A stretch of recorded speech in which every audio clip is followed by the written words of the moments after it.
아멘.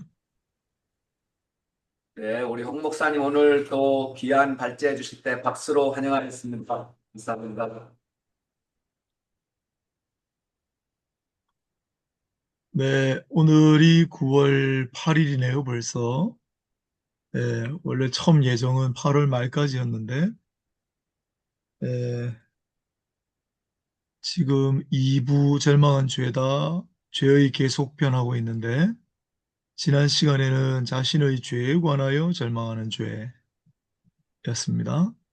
죄의 계속, 네, 계속 죄의 상태 안에 계속 머물러 있는 것도 새로운 죄다라는 개념이었고, 죄 때문에 절망하는 건, 난 어쩔 수 없는 인간이야.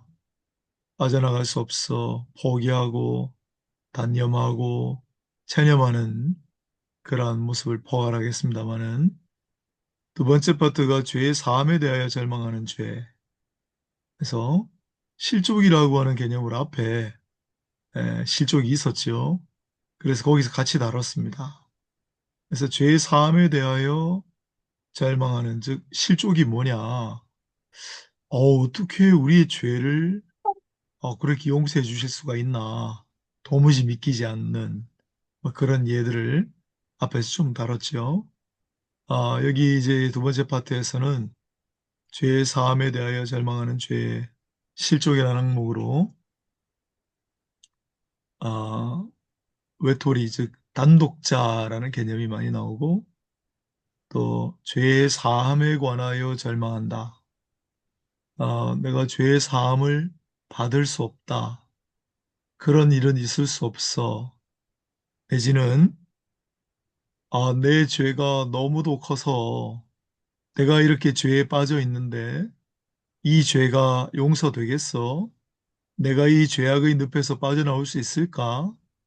하나님의 은혜로 이것을 꺼내 주실 수 있나? 라고 생각하는 거. 또는 예, 하나님의 용서, 죄의 사함의 은혜를 거부하는 거. 제가 그냥 생각할 때 그런 세 종류 정도 구분할 수 있을 것 같아요. 어떻게 죄를 사함받나. 죄를 지며 마땅히 거기에 대해 심판을 받아야지 라는 거하고 나 이 죄는 너무도 크고 깊어서 나는 안 될 것 같아 라고 절망하는 거 하고 나는 결코 죄 사함 따윈 기대하지 않을 거야 거부하는 거 이런 정도로 생각을 해보면 어떨까 미리 좀 전제를 하고 들어가도록 하겠습니다. 요 파트가 좀 긴데 지난번에 한번 실족을 다뤘기 때문에 그냥 한 호흡으로 할까, 중간에 하다가 끊을까 지금 생각 중인데요. 지난번에 한번 했기 때문에 내용을 좀 축약을 하려고 했는데, 이 키르케고르 글이 저 나름대로 막 축약을 하니까 너무 그 단락단락 내용에 비약이 심해지고, 그래서, 조금 줄이다가 그냥 웬만하면은 다, 거의 뭐 요약하는 식으로 했습니다. 그래서 분량이 6페이지가량 됐는데, 아무튼 시간 배율을 좀 해서 발표해 보도록 하겠습니다. 죄의 사함에 대하여 절망하는 죄의 실족. 자기에 관한 의식의 정도가 강해진다는 것은 그리스도에 관해서 안다는 것이고, 그리스도와 대면한 자기라는 뜻이다. 예. 우리 절망에 이르는 병은, 죽음에 이르는 병은 결국 자기 찾기로 시작했지요. 진정한 자기, 정신, 진정한 자기란 자기와 관계하는 자기다. 그런데 그 참된 관계는 그리스도와 대면한 자신이다. 라는 명제가 있었습니다. 그래서 자기에 관한 의식의 정도가 강해진다는 것은 그리스도에 관해 안다는 것이고, 그리스도와 대면할수록 자기 자신에 대한 뚜렷한 의식, 참된 의식에 머무르게 되는 거죠. 동시에 이는 죄의 정의의 터전을 마련해 주는 것이기도 하다. 킬케고르의 사고는 죄란 그리스도 앞에 하나님 앞에 있을 때에만 성립하는 것입니다. 그래서 그리스도와 대면한 자신은 곧 죄의 터전 위에 있는 거죠.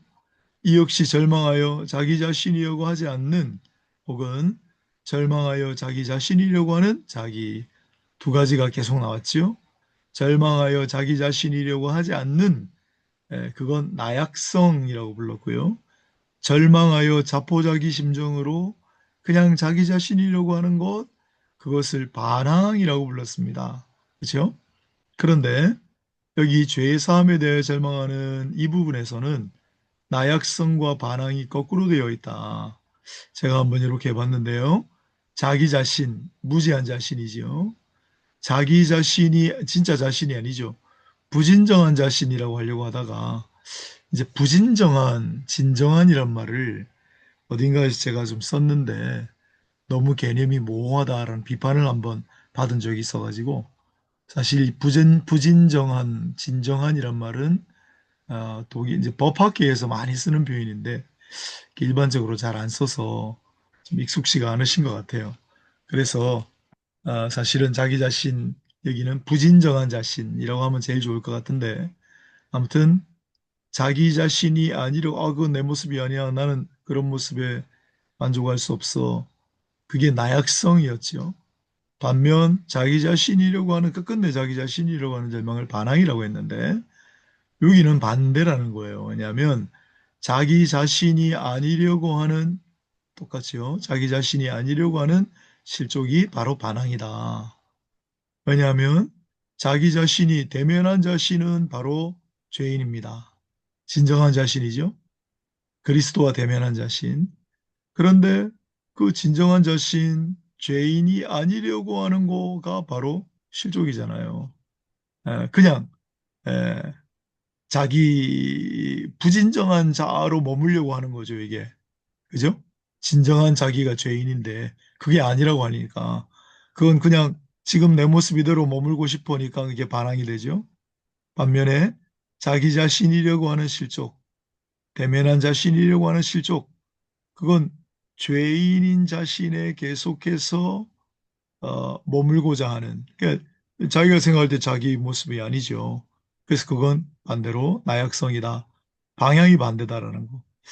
예, 제가 그냥 이야기해서 들으셨는데, 한번 가만히 한번 생각해 보시면, 네, 나약성은 지금 내 있는 모습이 아니야. 벗어나고 싶어 하는 거고, 반항은 지금 내 있는 모습, 난 그거대로 좋아라는 거니까, 그걸 중심 삼아가지고, 어, 위에 자기 자신은 부진정한 자신이고, 밑에 자기 자신 실족할 때는 대면한 그리스도와 대면한 자신이니까, 진정한 자신이잖아요. 네, 그래서 벗어나려고 하는, 내지는 집착하려고 하는 게 서로 방향성이 다릅니다. 그걸 좀 생각하시고, 한번 곰곰이 생각해 보시면 좋을 것 같아요. 아무튼 그리스도와 대면한 자기는 하나님 편에서 엄청난 양보를 함으로써 도수가 짙어진 하나님께서 실로 이 자기를 위해 탄생하셨고 성육신이죠. 인간이 되셨고 순환 받으셨고 죽으셨다는 사실 때문에 자기 위에 덮친 엄청난 압력, 우리가 피할 수 없는 압력으로 은혜의 압력이죠. 은혜의 실체죠. 은혜의 능력, 은혜의 파워죠. 그래서 보통 은혜 하면 추상적이다, 실체가 없다.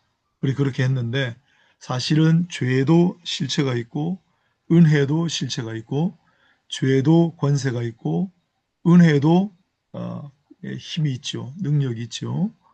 그래서 오늘 죄 용서할 텐데 지난 시간에 한번 그걸 못했는데 그 남아공이 넬슨 만델라 나중에 회복과 치유하면서 공개적으로 이제 법정을 열었을 때 고문하고 괴롭히던 경찰관을 피해자가 나는 당신을 용서합니다, 형제요. 당신을 사랑합니다 했을 때 이 죄수 원래 간수 고문하던 그 사람이 충격으로 붕 날아갔다는 정말 믿기지 않는 그런 일들이 있죠. 그 은혜의 파워입니다. 실제적인. 그래서 이것도 엄청난 압력도 그렇게 아마 해석해야 되지 않을까. 한층 도수가 짙어진 자기예요. 이는 두 가지 측면에서 그러하죠. 첫째는 그리스도에 관한 관념이 증가하면 할수록 자기도 증가하기 때문이다. 이거는 칼빈의 유명한 언술, 기독교 강요 첫 번째 구절에 나오는 그리스도를 아는 지식이 증가할수록 자기 자신을 아는 지식이 증가한다. 그리스도를 알수록 자신을 안다. 그리스도 앞에 있는 자신이야말로 진정한 자신이다. 라는 개념이죠. 그러나 자기가 증대할수록 죄도 그만큼 강렬해지죠. 예, 자기가 죄인인 걸 뼈저리게 느끼게 되겠죠. 그래서 자기의 도수가 높아진다는 거고요. 둘째는 죄 속에서 도수가 강화되는 상태인데, 죄에 관한 절망이란 본래 도수가 강화된 상태지만, 했었죠, 우리. 개별적으로 짓는 죄도 그로 인한 절망도 있지만, 그 죄성으로부터, 죄된 습관으로부터 빠져나가지 못하는 자체가 더 강화된 죄라고 했으니까, 도수가 강화된 상태지만, 하나님께서 죄를 사하신다는 사실에도 불구하고 절망하는 경우는 더 심각하다. 아니, 죄의 사함 따위는 존재하지 않아. 그건 불가능한 일이야. 이런 말을 하면서 하나님으로부터 멀리 떨어져서 육박전을 벌이는 상태와 같다. 이상하죠? 그런 얘기를 자세히 써놨죠. 하나님으로부터 멀리 떨어질수록 하나님과 치열하게 싸우는 상태가 돼요. 그러나 하나님과 가까이 갈수록 안 싸우는 거죠. 아, 이게 절묘한 어, 역설이죠. 오호라 하나님과 대면했을 때 인간의 무력함이요. 만일 고귀한 양반에게 다가선다면 내쫓임을 당하겠죠. 하지만 하나님께 다가서기 위해서는 인간은 우선 하나님으로부터 멀리 떨어져 가야만 한다. 네. 그래야만 하나님으로부터 떨어져야만 하나님, 예. 자, 그래서 실생활에 있어서는 죄 사함에 대하여 절망하는 이 죄가 대개의 경우 그릇되게 이해되고 있다. 사람들이 윤리적인 것을 저버리고 난 후에는 더욱 그러하다. 미학적, 형이상학적으로 죄의 사함에 대해 절망한다면 유치한 본성의 발로에 지나지 않는다. 여기는 이제 심각한 본성의 표지다. 그래 놓으셨는데, 근데 그건 어린아이의 심각한 본성의 표지다. 그랬기 때문에 제가 두 개를 합쳐버려가지고 유치한 본성의 발로다. 그랬습니다. 그럴듯해 보이지만 미학적으로, 형이상학적으로, 철학적으로, 사변적으로 죄의 사함에 대해 절망하는, 에이, 죄의 사함이 어딨어? 그렇게 절망하는 게 언뜻 보기에 멋있어 보이지만, 그러나 하나님에 대한 인간의 관계에 있어서 너는 무엇 무엇 하라는 유일한 통제 원리, 십계명, 절대 명령, 칸트식의 정언 명령이겠죠. 폐기된 이래로 믿을 수 없을 정도의 큰 혼란이 종교적인 것 속에 야기되었다. 기괴하게도 사람들은 하나님 관념을 자기 자신을 위해 오용하는데 그렇다고 하나님 제거하기를 원치도 않는 것이 무신론은 아니에요. 신을 부정하는 건 아니에요. 내 하나님을 상정하고 그 하나님의 존재를 자신을 위해 오용한다고 고발해요. 왜냐하면 하나님에 대한 반대자가 되어서 한층 자신에게 무게를 부여하기 때문이다. 일찍이 무신론적인 반역의 표적으로 강호할 것으로 가지되어 온 것. 무신론적인 반역, 하나님 없어. 예, 가공한 거죠.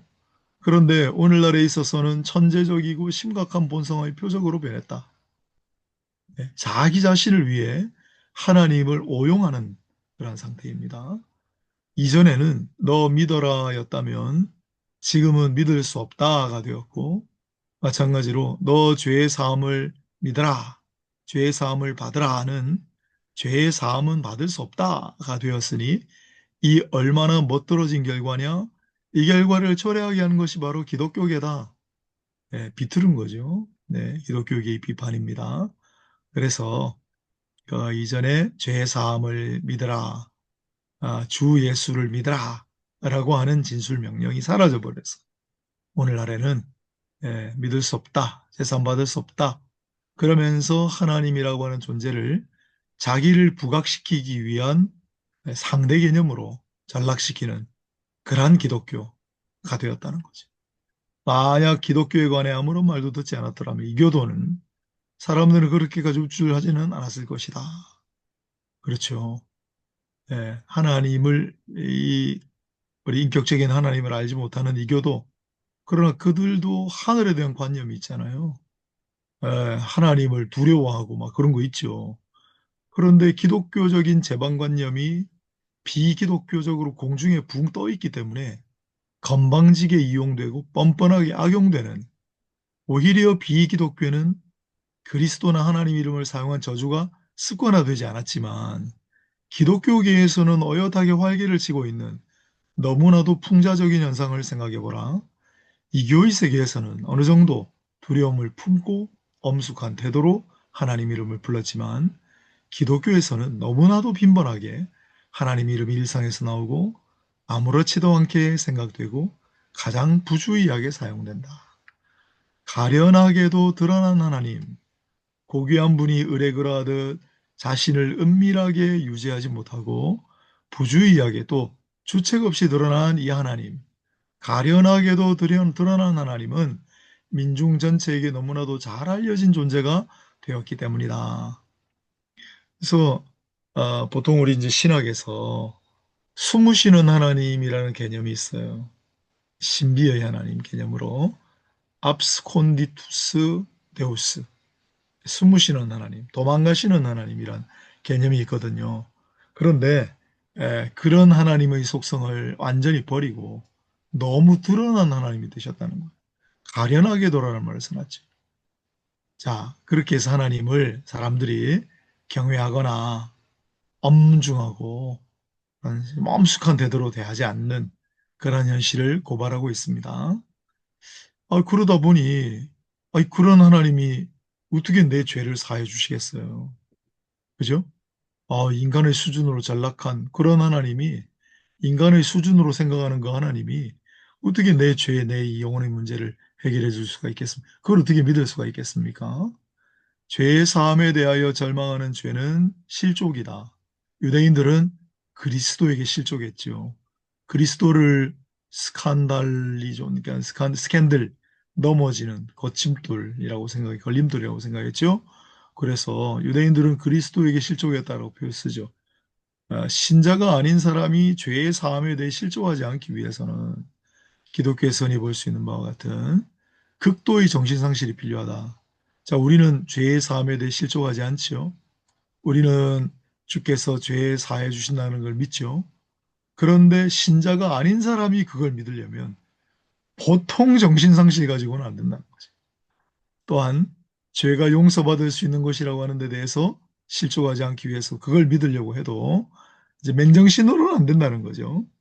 우리는 성령으로 된다고 하지만 요컨대 인간의 오성에게는 전혀 불가능한 일이죠.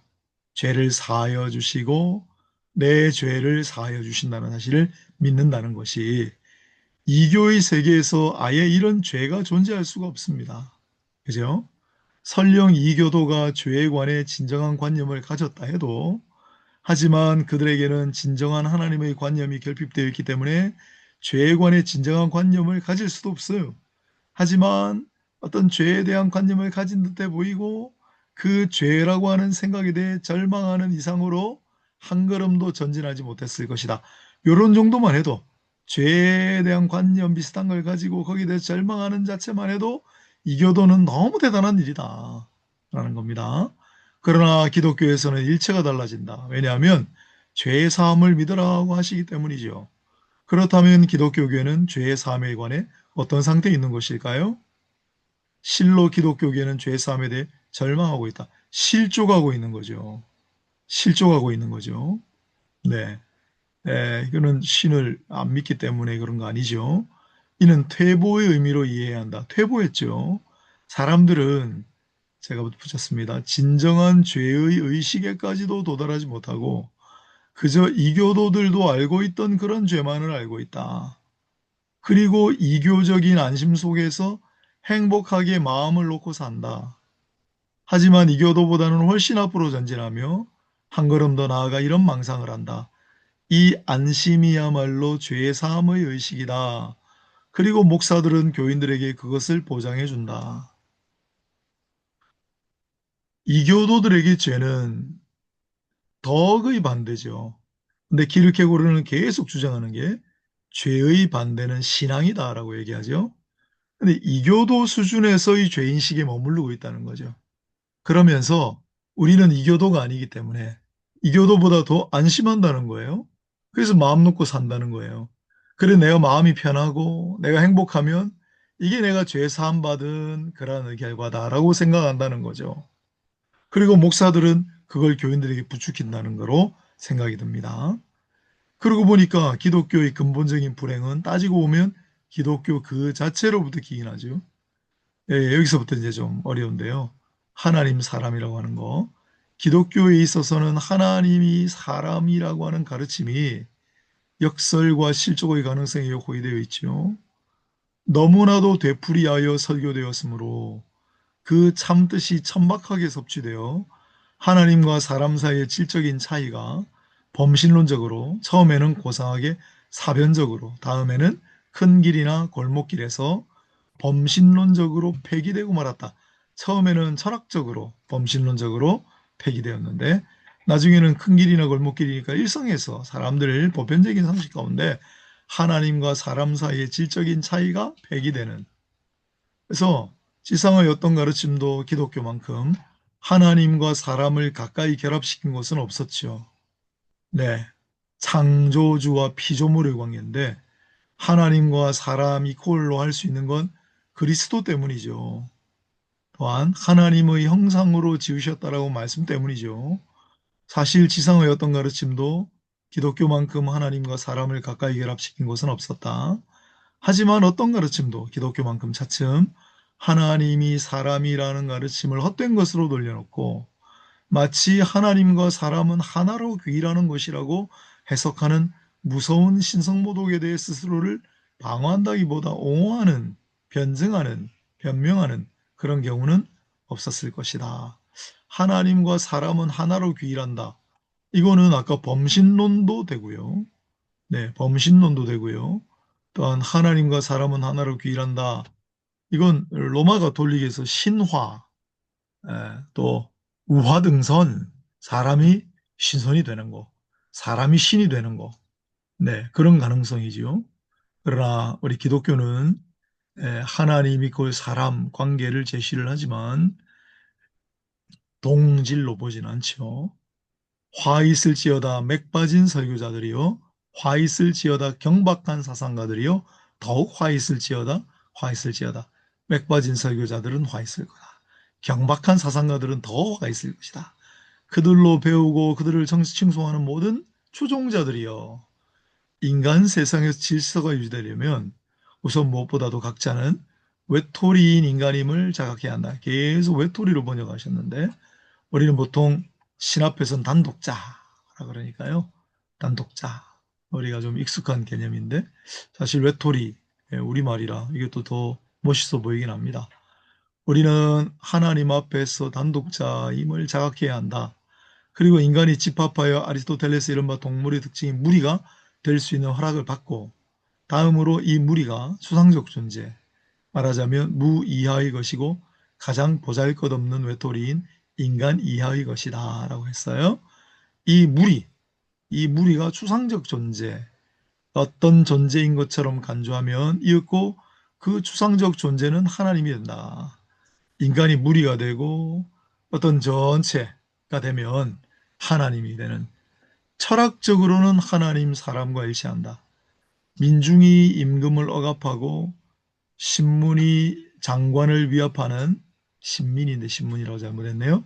민중이 임금을 억압하고 신민이 장관을 위협하는 시민이 장관을 위협하는 사실을 우리는 국가 생활 속에서 배웠지만 이와 마찬가지로 우리는 인간의 총계가 하나님을 위협하는 것을 발견하게 된다. 즉 그리하여 하나님이 곧 사람의 가르침이 곧 하나님과 사람이라는 두 이름은 동일한 것이라는 가르침이라 불린다.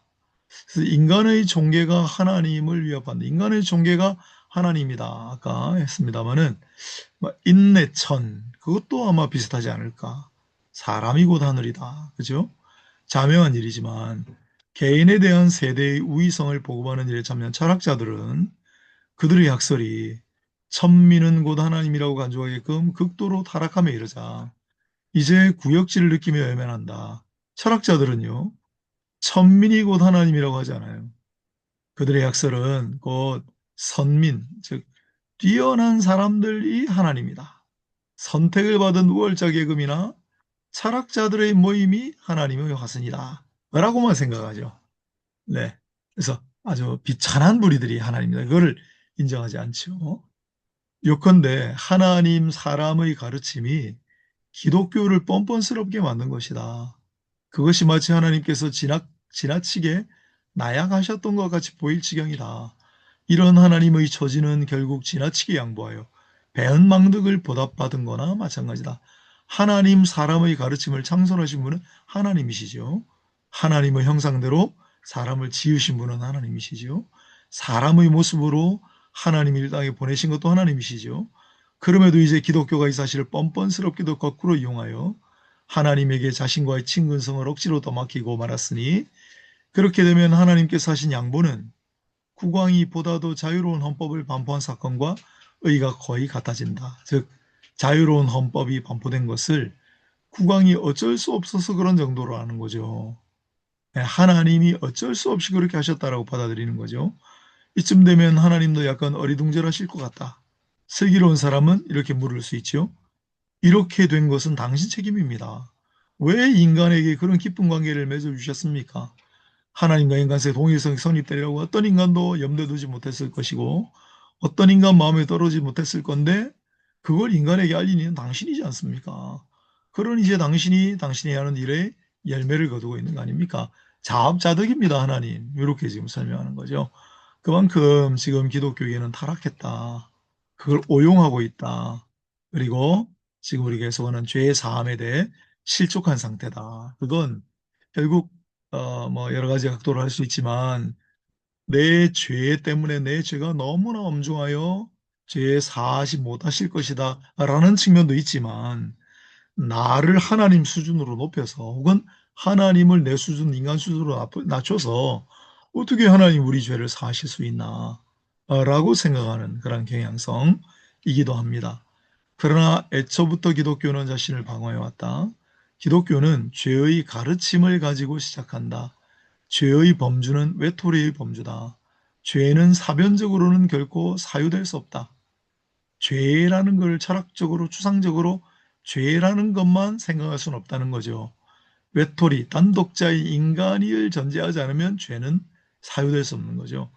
외톨이인 인간은 개념 밑에 포섭되고 있는 철학적으로, 사변적으로는 사람은 외톨이인 인간을 사유할 수 없고 단지 인간이라는 개념만 사유할 수 있습니다. 외톨이인 인간은 실존적인 인간, 단독자인 인간, 진정한 인간, 참된 인간입니다.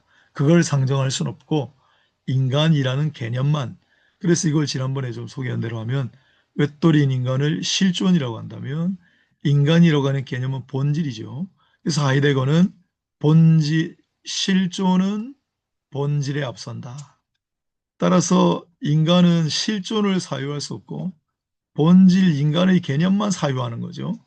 사변이 당장의 개인에 대한 세대 우위라는 학설에 빠지고만 이유도 이것이다. 왜냐하면 현실에 관해서는 개념이 무력하다는 사실을 사변에게 인정시키려 해도 무리이기 때문이다. 그러나 사람은 외톨이인 인간을 사유할 수 없듯이 외톨이인 죄인이라는 것도 사유할 수 없다. 죄를 사유할 수는 있지만 외톨이인 인간을 사유할 수는 없다. 그러나 이런 식이라면 죄에는 아무런 엄숙성도 있을 수 없다. 왜냐하면 죄의 엄숙성이란 너와 내가 죄인이라는 그 점에 있기 때문이다. 죄의 엄숙성은 죄 일반에 있는 것이 아니라 외톨이인 죄인이라는 점에 있다. 이걸 인간으로서는 사변적으로 철학적으로는 생각할 수 없는 거죠. 오직 하나님 앞에 대면하여 하나님 앞에선 단독자인 죄인으로서만 상정할 수 있는 이야기라는 것이죠. 무릇 외톨이인 인간에 관해 시종일관 사변은 다음과 같이 반론을 제기하겠죠. 경멸을적인 어조로 외톨이 따위를 가지고 이러쿵저러쿵 하는 건 시간 낭비야. 우선은 잊어버리도록 노력하라. 외톨이인 인간으로 존재한다는 것은 전혀 존재하지 않는다는 말이야. 그러니 사유해야 한다. 그러면 그대는 전 인류다. 나는 생각한다. 그러므로 나는 존재한다. 라는 것일세. 나는 생각한다. 고로 나는 존재한다. 그걸 해야 된다는 거죠. 예, 이렇게 사유해야지. 생각해야지. 무슨 단독자, 외톨이, 이거 시간 낭비라는 거죠. 그러나 아마도 이는 거짓말이고 외톨이인 인간은 그렇게 존재한다는 것이 최고의 것이죠. 이렇게 고르게. 하지만 사변의 시종일관 또 이렇게 말해요. 외톨이인 죄인으로 존재한다는 것은 아무것도 아니라는 말이나 다름이 없다. 그것은 개념 밑에 포섭되어 있는, 즉 본질 밑에 있는 거다. 그런 일 따위를 가지고 시간 낭비하지 말라. 이런 식으로 나간다면 인간은 외톨이인 인간 대신에 인간이라는 개념을 사유하라는 공고에 따르면 외톨이인 죄인 대신에 죄라는 것만 사유해야 되죠. 한 걸음 더 나아가면 사람은 죄를 사유함으로써 사람이 곧 죄가 되고 마는 것은 아닐까? 나는 생각한다. 그러므로 나는 존재한다는 식으로 바꾸면 나는 죄를 범한다. 그러므로 나는 죄인이다. 이렇게 되는 거죠. 나는 죄를 범한다. 그러므로 나는 죄인이다. 죄를 사유하는 거죠. 우선적으로. 참 멋진 제안이다. 그렇지만 이런 식으로 해서 우리 자신이 순수한 죄가 되는 것이라고 근심할 필요는 없다. 왜냐하면 죄란 바로 사유될 수 없는 것이기 때문이다. 죄는 하나님 앞에 대면할 때에만 비로소 사유될 수 있는 거죠. 사변은 죄에 대한 관계에서는 윤리적인 것이 함께 관여하고 있다는 사실에 전혀 주의를 기울이고 있지 않다. 이 윤리적인 것은 사변의 적수고 반대 방향으로 나아가는 것이다. 왜냐하면 윤리적인 것은 현실을 저버리는 것이 아니라 오히려 현실 속으로 깊이 파고 들어가고 본질적으로 사변이 간과하고 경멸한 범주인 외톨이성의 도움을 받아 작용하는 것이기 때문이다. 죄는 외톨이의 특성이다. 인간 자신이 외톨이인 죄인인 마당에 있어서 그 외톨이인 죄인이 존재하는 이 사실을 거의 무시하다시피 하는 것은 경솔한 짓이고 새로운 죄다. 여기에 기독교가 나타나서 사변 앞에 십자가를 던진다. 이 난점에서 벗어난다는 것은 사변에게는 범선이 불어오는 바람을 향해 전진하는 바와 같이 불가능하다. 사변은 도저히 이걸 생각할 수 없어요. 죄의 엄숙성은 그대가 죄인이고 내가 죄인이라는 식으로 외톨이 안에서의 죄의 현실성이다. 만일 사람들이 사변적인 태도를 취하여 외톨이에게서 눈을 떼면 그들은 오로지 경박하게 죄에 관해 사변적으로 이야기할 수 있을 따릅니다. 죄에 관해 탁상공론에 그친다는 거죠. 죄에 관해 그냥 설왕설래할 뿐이라는 거죠. 죄의 변증법은 사변의 변증법과 정반대의 방향으로 나아간다. 여기서 기독교는 죄의 가르침을 가지고 따라서 외톨이를 가지고 시작한다. 왜냐하면 하나님이 사람이라는 동일성을 가르친 것은 기독교지만 거만하게 건방지게 치근치근 달라붙는 것을 가장 싫어하기 때문이다. 하나님과 그리스도께서는 십자가를 던지심으로 죄에 관해서 그리고 외톨이인 죄인에 관한 가르침을 통해서 어떤 국왕과 달리 인민이나 민중이나 군중이나 공중 따위의 일체에 대해 단호하게 자신을 방어하였고 자유로운 헌법을 반포하라는 모든 요구에 대해서도 마찬가지였다. 공중이나 군중이 막 요구한다고 법을 반포하고 그렇게 해주는 게 아니죠. 저 인민이라든가 공중이라든가 하는 따위 일체의 추상적 존재물은 하나님 앞에서는 전혀 존재하지 않는다. 오로지 집단 개념의 인간, 개념으로서 인간이 아니라 외톨이 단독자의 인간들만이 그리스도 안에 계신 하나님 앞에서 살고 있을 뿐이다. 그러나 하나님께서는 전체를 외톨이인 단독자들 한 사람 한 사람이니까 얼마나 많겠어요.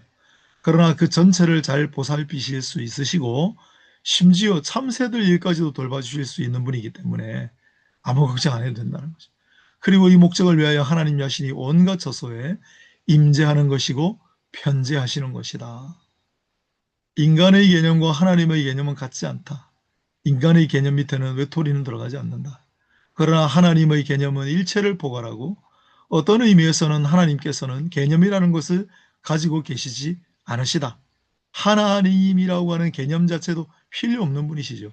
그래서 하나님께서 스스로를 계시하실 때 아니 아도나이 스스로 있는 자, 스스로 존재하는 자, 수로가 필요 없으시죠. 하나님은 약어의 도움을 필요로 하지 않는 분이죠. 하나님이 현실 그 자체를 일체의 외톨이를 그대로 파악하시죠. 하나님에게는 외톨이가 개념 밑에 포섭되는 것이 아니죠. 하나님께는 개념이 필요 없으시죠. 모든 실존이 하나님 앞에 드러나죠. 무릇 죄의 가르침, 즉 너와 내가 죄인이라는 가르침은 하나님과 인간 사이 질적 차이를 일찍이 그 예를 볼 수 없을 만큼 깊이 확립하여 준다. 왜냐하면 이것은 또 하나님께서만 하실 수 있고 죄는 실로 하나님 앞에서 서 있는 것이라고 가르치기 때문이다. 실상 모든 인간이 다 그렇지만 인간이 죄인이고 그것도 하나님 앞에서 죄인이라는 점만큼 하나님으로부터 인간을 구별해 놓는 것은 없다. 인간이 하나님 앞에서 죄인이라는 사실로 말미암아 실로 이중의 의미에서 대립하는 이 두 개가 결합된다. 그들은 연결된다. 하나님과 하나님 앞에서는 단독자로, 하나님과 하나님의 형상을 닮은 단독자들로 연결된다. 그러나 그들에게는 서로 상대방에서 떨어지는 것이 허락되지 않는다. 그러나 그렇게 결합됨으로써 양자의 차이는 더욱 더 뚜렷하게 표시된다. 귀일, 합일하는 게 아니죠. 그것은 마치 사람들이 상반되는 두 개의 색을 함께 붙여놓으면 각각이 더 잘 드러나는 것과 마찬가지다. 죄는 보편적으로 인간에 관한 수로가 되지만 인간은 죄인이다가 되죠. 어떤 방법으로도 부정의 방법으로도 긍정의 방법으로도 하나님에 대한 수로가 될 수 없는 유일한 것이다. 하나님에 관하여 하나님은 죄인이 아니시다 라는 식으로 말을 하면 그것은 신성모독이다. 죄라고 하는 개념만은 하나님을 예를 들면 하나님은 유한하지 않으시다. 이제 부정적인 방식으로 서술한 거죠. 하나님은 무한하시다. 긍정적인 방법으로 서술한 거죠. 뭐 그건 가능해도 하나님은 죄가 없으시기 때문에 죄인이 아니시다. 라는 식으로 말할 수는 없다는 거죠. 왜냐하면 하나님은 이 죄의 개념과 전혀 죄인으로서 인간은 질이라는 입을 벌릴 10년 때문에 하나님으로부터 단절되어 있다. 그리고 자명한 일이지만 하나님이 죄인을 용서하실 때도 하나님은 입을 벌린 바로 그 진리라는 10년 때문에 인간으로부터 단절되어 있다. 즉 다른 일에서는 뒤집힌 형식을 적용함으로써 하나님적인 것을 인간적인 것으로 옮겨 놓을 수도 있지만 죄의 사함이라고 하는 점에서는 영원히 하나님과 같아질 수 없다. 이거 이제 보면 다른 일에서는 뒤집힌 형식으로 적용함으로 하나님적인 것을 인간적인 것으로 옮겨놓을 수도 있다. 이게 이제 보통 우리 신학에서 말하는 공유적 속성이죠. 그래서 사랑의 하나님은 그 사랑이라고 하는 것을 우리에게 공유하도록 하실 수 있죠. 물론 하나님의 사랑과 인간의 사랑은 질적 차이는 있습니다만은 그렇게 하나님적인 것을 인간적인 것으로 옮겨 놓으실 수 있지만 죄는 안 된다는 거죠.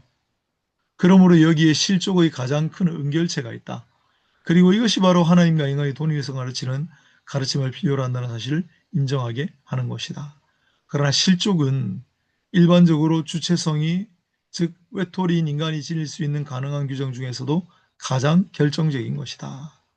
물론 실족하는 사람을 생각하지 않고 실족을 생각한다는 것은 퉁소를 부는 사람이 현존하지 않을 때에는 퉁소의 연주를 생각할 수 없는 것처럼 그렇게까지 불가능한 것은 아니다.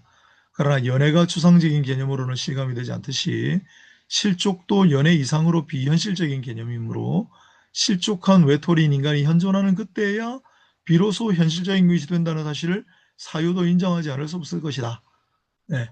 외톨이가 존재해야 자기의 죄인을 죄의 성을 깨닫고 그걸 받아들이고 죄의 은총을 구하든지 실족하든지 할 수가 있죠. 그래서 실족도 그냥 그 자체를 떼서는 생각할 수가 없는 거죠. 이렇듯 실족도 역시 외톨이인 인간에게 관계한다. 그리고 기독교는 그것으로서 시작한다. 즉, 각 사람을 외톨이로 만들고 외톨이인 죄인으로 만드는 것으로 시작한다. 그러고 나서 기독교는 하늘과 땅이 실족의 가능성으로 삼을 셈으로 찾을 수 있는 일체의 것을 찾아내서 긁어 모은다. 이것이 바로 기독교다. 다음으로 기독교는 외톨이 인간에게 다음과 같이 말한다. 너 믿어라. 즉, 너 실족하든가 믿어라. 실족하든가 믿든가 하라. 그 이상 아무 말도 하지 않아요. 더 이상 덧붙인 말이 없어요. 하늘에 계신 하나님께서 이렇게 말씀하세요.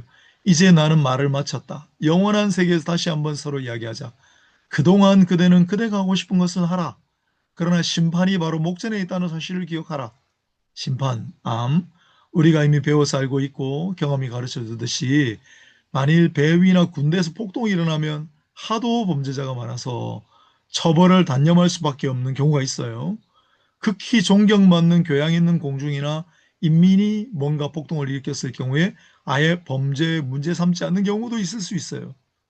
아, 또한 사람들이 복음서나 계시록에 의지할 수 있는 신문에 의하면 그것은 하나님의 뜻이라고도 볼 수 있어요. 이러한 사실은 어디서 기인한 것일까? 그것은 심판이라는 개념이 외톨이 인간에게만 해당된다는 사실에 기한 집단적으로 심판할 수는 없어요. 사람을 집단적으로 살육할 수는 있고, 집단적으로 물세례를 줄 수도 있고, 집단적으로 아첨할 수도 있고, 집단적으로 가축처럼 취급할 수도 있지만 인민은 가축처럼 심판할 수는 없어요. 비록 심판을 받는 자가 아무리 많다고 해도 심판이 엄숙하고 진실해야 하기에 외톨이인 인간 하나하나를 심판하는 거예요. 집단적으로 심판하지 않아요. 네. 이제 이게 폭동이 일어나가지고 너무 많으니까 처벌을 단념하는 거하고는 달라요. 전체를 심판할 수가 없잖아요. 그 일구액을 다 이렇게 요 안에 있는 사람들 전부 다 죄를 벌 받아야 한다. 뭐 그런 식으로는 안 하거든요. 심판을 받는 자가 아무리 많다고 해도 심판이 엄숙하고 진실해야 하기에 외톨이인 인간 하나하나가 심판을 받을 것이다. 그러나 죄 있는 자가 너무 많은 경우에는 인간 힘으로는 하나를 다 심판할 수 없다. 따라서 사람들은 전체를 포기하죠. 단념하죠. 그러나 사람들은 하나님도 인간과 같은 형상과 감정을 지니고 있다는 식의 의인적 신관이 적합하지 않다는 사실을 알고 있지만 그런데 이런 경우에 하나님도 어쩔 수 없지 않느냐? 지방법원이나 검사장 같이 야, 그 많은 사람이 폭동을 일으키고 그 많은 사람들이 범죄를 저지르면 그거 다 심판하겠어 라고 생각하는 경향이 있다는 거예요. 아마 영혼의 세계에서도 비슷하지 않겠나. 이게 실족이죠. 그러니만큼 우리는 일치단결하여 목사가 그런 식으로 설교를 하였다고 생각하고 안심하자. 그리고 만약 다른 수작을 짓거리는 외톨이인 인간이 있다면 미치광이로 간주하고 필요하다면 때려 죽여서라도 우리 자신을 방어하자. 이거 이제 아이러니로 쓴 겁니다. 만약에 그딴 식으로 설교하는 목사가 있다면 우리 듣고 안심하자. 그런데 정말 자기가 신 앞에선 단독자로 부르짖으면서 여러분 그러면 안 되지 않습니까? 라고 바른 소리를 짓거리는 인간이 있으면 미치광이로 간주하고 죽여버리자. 그럼 우리는 안심하고 살 수 있지 않느냐? 이렇게 비꼬는 겁니다. 우리들 대다수가 그 일에 참여하기만 하면 그것은 부정이 아니다. 대다수가 부정을 저지를 수 있다는 것은 난센스이고 아나크로니즘이다. 대다수가 하는 일이 곧 하나님의 뜻이다. 이 지혜 앞에서 이제까지 모든 사람들이 국왕이나 황제까지도 고개를 숙였다는 사실을 우리는 경험을 통해 알고 있다. 우리는 근거 없는 말을 함부로 짓거리지도 않고 경험 많은 어른으로서 말하고 있기 때문이다. 이 지혜의 도움을 받아 우리들 피조물로 이제까지 성장해 왔다. 하나님도 역시 이 지혜 앞에서는 고개를 숙이기만 할 것을 깨닫게 될 것이다. 이상하죠? 하나님이 왜 이 지혜 앞에 고개를 숙입니까? 다 비꼬는 겁니다. 우리가 단체로 다 범죄하면 어떻게 하겠냐? 예, 전부 다 전체가 하는 게 바로 하나님의 뜻이다. 하나님도 그럴 때는 고개를 숙이실 것이다. 요컨대 문제는 우리가 대다수가 되는 것이다. 모름지기 모여서 대다수가 되어야 한다. 우리가 그렇게만 하면 우리는 영혼의 심판 앞에서도 안전하다. 안전하겠지. 단 그들이 영혼의 세계에 가서야 비로소 외톨이가 된다는 전제하에서 여기서는 우리가 안전하다. 라고 이야기할 수 있다는 거죠. 네, 50분인데요. 이제 한 두 페이지, 한 페이지, 조금 남았네요. 마저 하겠습니다. 그러나 그들은 하나님 앞에서는 과거에 있어서나 미래에 있어서나 항상 외톨이였고 또 외톨이다. 예, 다수의 그늘에 숨으려고 해도 소용없죠. 항상 외톨이 단독자죠. 유리상자 안에 앉아있는 사람들이 쳐다보고 지나가고 지금 부끄럽죠. 하나님 앞에 있는 사람과 비할 바가 아니죠. 이게 양심의 관계죠. 양심의 도움을 받아 죄과를 저지를 때마다 고소장이 즉석에 따라 나가고 그 고소장을 써야만 하는 사람이 죄 지은 자 자신이게끔 구조가 짜여져 있는 것이 양심의 관계예요. 그 고소장은 불에 쬐며 나타나는 잉크로 쓰였기 때문에 영원의 세계에서 영원히 양심을 검토하여 불에 비추어 볼 때라야만 비로소 완전히 분명해지고 그러나 우리가 그 고소장이 마치 없는 것처럼 그렇게 행실을 보이기 쉬우나 인간이 영혼의 세계에 도달하면 낱낱이 고소장을 확인할 수 있을 건데 그때 영혼의 세계 어린애도 재판을 관장해서 다 드러나서 그러나 이 인생 사는 동안에는 영혼을 향하여 여행하는 도중에는 기차를 타고 현장에서 자신의 범죄에서 도주한 살인범의 경우와도 같다. 그가 타고 있는 기차 바로 밑으로는 몽타주와 체포명령서를 기록한 전보가 달리고 있는데 그걸 몰라요.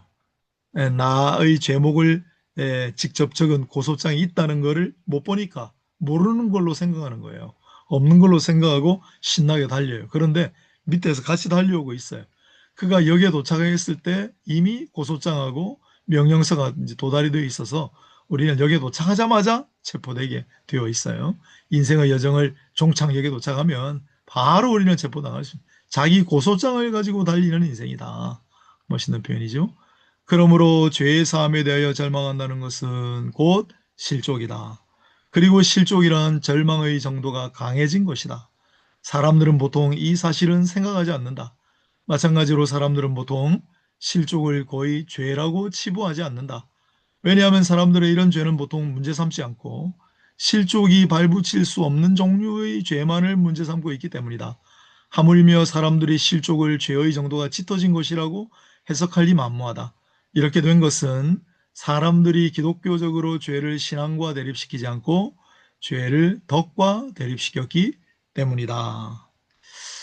네, 여기까지 발제하도록 하겠습니다. 수고하셨습니다.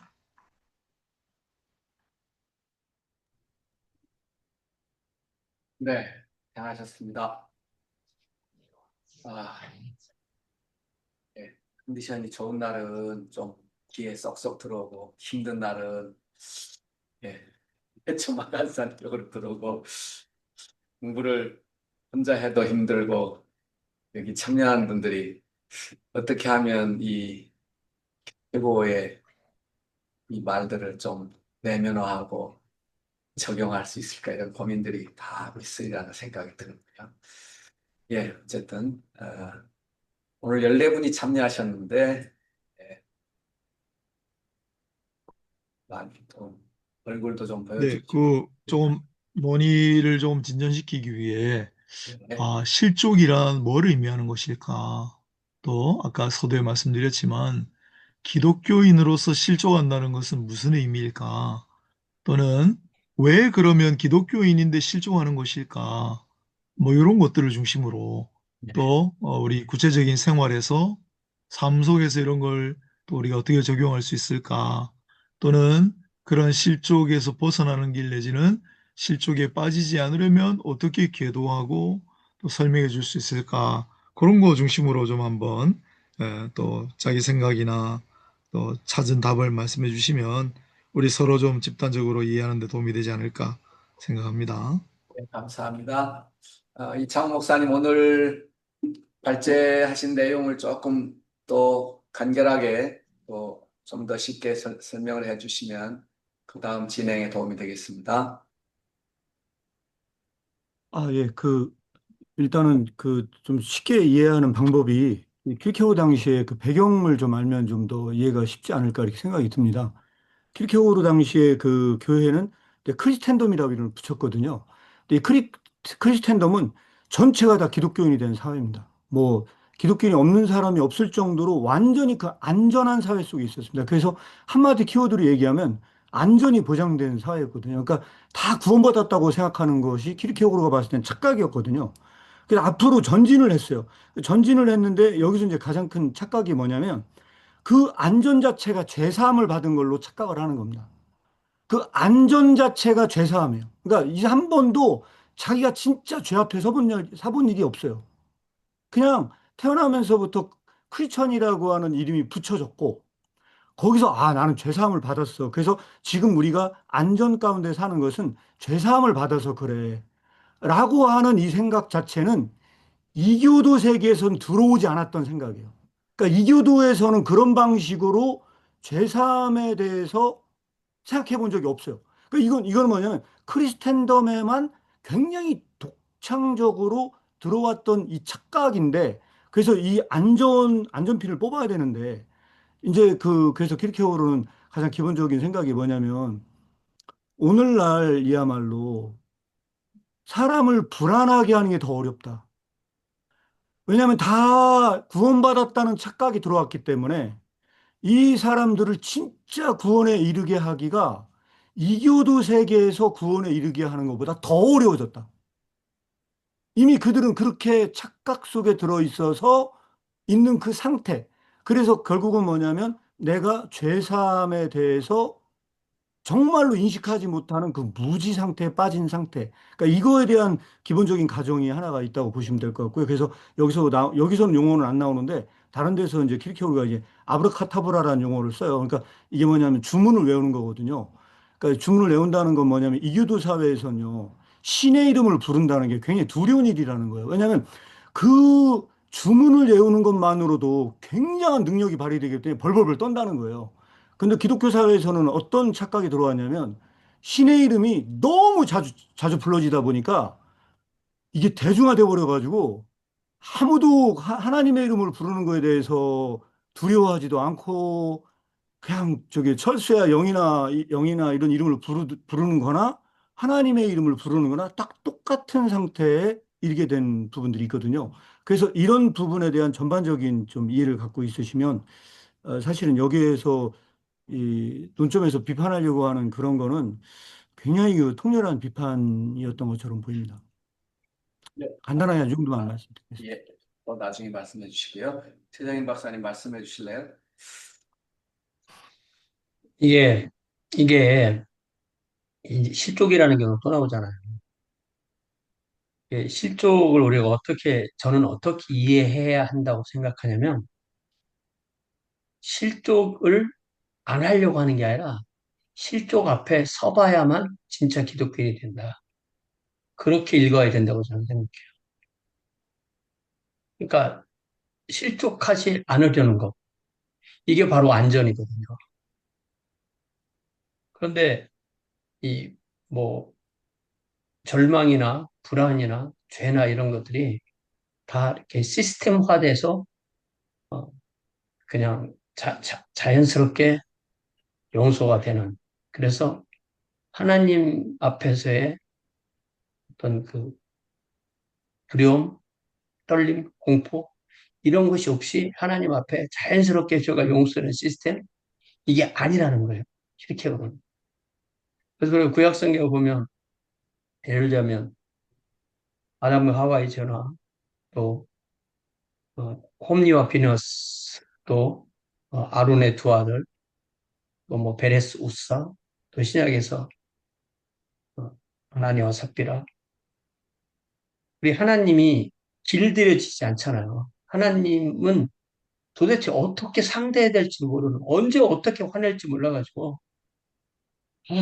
다윗이나 이래서는 어떻게 하나님 법궤를 내가 모시냐. 그냥, 그냥 산에다가 두어라. 이렇게 되는 그 길들여지지 않는 하나님을 이게 이제 성육신 이런 걸로 해서 그 사람들이 오해해가지고 그거를 그 십자가 앞에 우리가 서는 것이 아니라 이제 십자가는 하나님이 다 해주셨으니까 우리에게 남은 것은 이제 안전빵밖에 없어. 이렇게 기독교를 오해하기 때문에 한 개인이 그 모든 과정을 자기가 거쳐서 하나님 앞에 그 실족의 개념이 없이 하나님 만나다 보니까 기독교가 아무런 힘이 없는 것이 됐다. 저는 그런 것을 고발하는 것을 들리거든요. 그래서 우리가 어떻게 하면 실족하지 않을까가 아니라 어떻게 하면 우리가 실족 앞에 설 수 있나 그렇게 읽어야 되는 것이 아닌가 저는 그렇게 이해를 하는데 제가 잘 이해했는지는 모르겠습니다. 예. 이쪽에 중의적 의미나 다중적 의미가 다양한 관점에서 조명되고 있는 것 같아서 어떤 종류의 실족을 근거로 해서 말씀하시는지를 또 분별할 수 있도록 지혜를 주시면 좋겠습니다. 예, 최정희 목사님 이렇게 말씀하신 거 좀 보태서 말씀을 드리면요. 그, 그리스도교의 훈련이 사실 이 실족에 관련된 내용이 가장 방대하게 있거든요. 그래서 이제 그 관점으로 말씀을 드리면 이제 키르케고르는 거기서 이제 스캔달리조라는 동사를 굉장히 심층 있게 분석을 합니다. 그래서 이 스캔달리조라는 말이 이 실족하다라는 말인데 그때 베드로가 이제 너희들이 다 나를 보고 이제 나를 다 버릴 거다라고 했던 우리나라 말은 버리다라고 이게 번역이 돼 있는데 원래 그 원어 동사로는 그게 실족하답니다. 너희들이 다 실족해서 나를 다 버릴 거다. 결국은 다 실족하게 될 거다라고 하는 게 궁극적으로 복음서가 마지막으로 얘기한다는 거죠. 그래서 그 최정희 목사님 말씀하신 대로 지금까지 동시대에 있는 사람 중에서 복음의 실족을 넘어선 사람은 없었다. 그래서 키르케고르는 기독교가 왜 타락을 했느냐라고 묻는다고 한다면 그 십자가의 실족이 제거돼서 기독교의 타락이 온 거다. 그래서 예. 그 십자가의 실족을 그대로 세워놓으면 기독교는 믿기가 굉장히 어려운 종교가 된다. 그래서 그 거꾸로 얘기를 하거든요. 그래서 얼마 전에 그 여수에서 그 이렇게 말씀하셨던 그 이재철 목사님이 기독교는 왜 쇠퇴하였는가라고 하는 그 이슈에 대해서 좀 이야기를 나눴는데 이 관점에서 말씀을 드리면 키르케오르 관점에서 보면 기독교는 쇠퇴했다라는 게 아니고 십자가의 실족이 제거되었기 때문에 믿기가 쉬워져서 명수가 늘어난 것뿐이지. 그것은 진짜 기독교가 아니고 그건 착각이었다는 거죠. 그러니까 다른 말로 말씀드리면 기독교는 언제나 그 진짜는 적었다는 겁니다. 그게 기독교가 발전해서 많아지고 뭐 부흥해서 그런 게 아니고 그게 그 실족 자체의 문턱을 내리고 그 실족, 십자가의 실족의 표징을 아예 제거해버리면 기독교가 믿기 쉬웠기 때문에 그렇게 된 것뿐이기 때문에 원전 자체로 돌려놔라. 그러면은 예나 지금이나 그 숫자는 언제나 적다. 이게 이제 기본적인 관점인 것 같습니다. 그게 바로 이 그 산상수훈에서 7장 13절, 14절에서 말씀하신 그거잖아요. 우리가 그거를 읽어보면 이 기독교 이 크리스텐덤이라는 것이 얼마나 착각이라는 것을 알 수가 있어요. 그 크리스텐덤의 길은 멸망의 길인 거예요. 그게 왜 멸망의 길이냐면 이 기르키오로가 말한 대로 그거는 하나님을 일대일로 만나지 않기 때문이다. 그래서 좁은 문으로 돌아가라.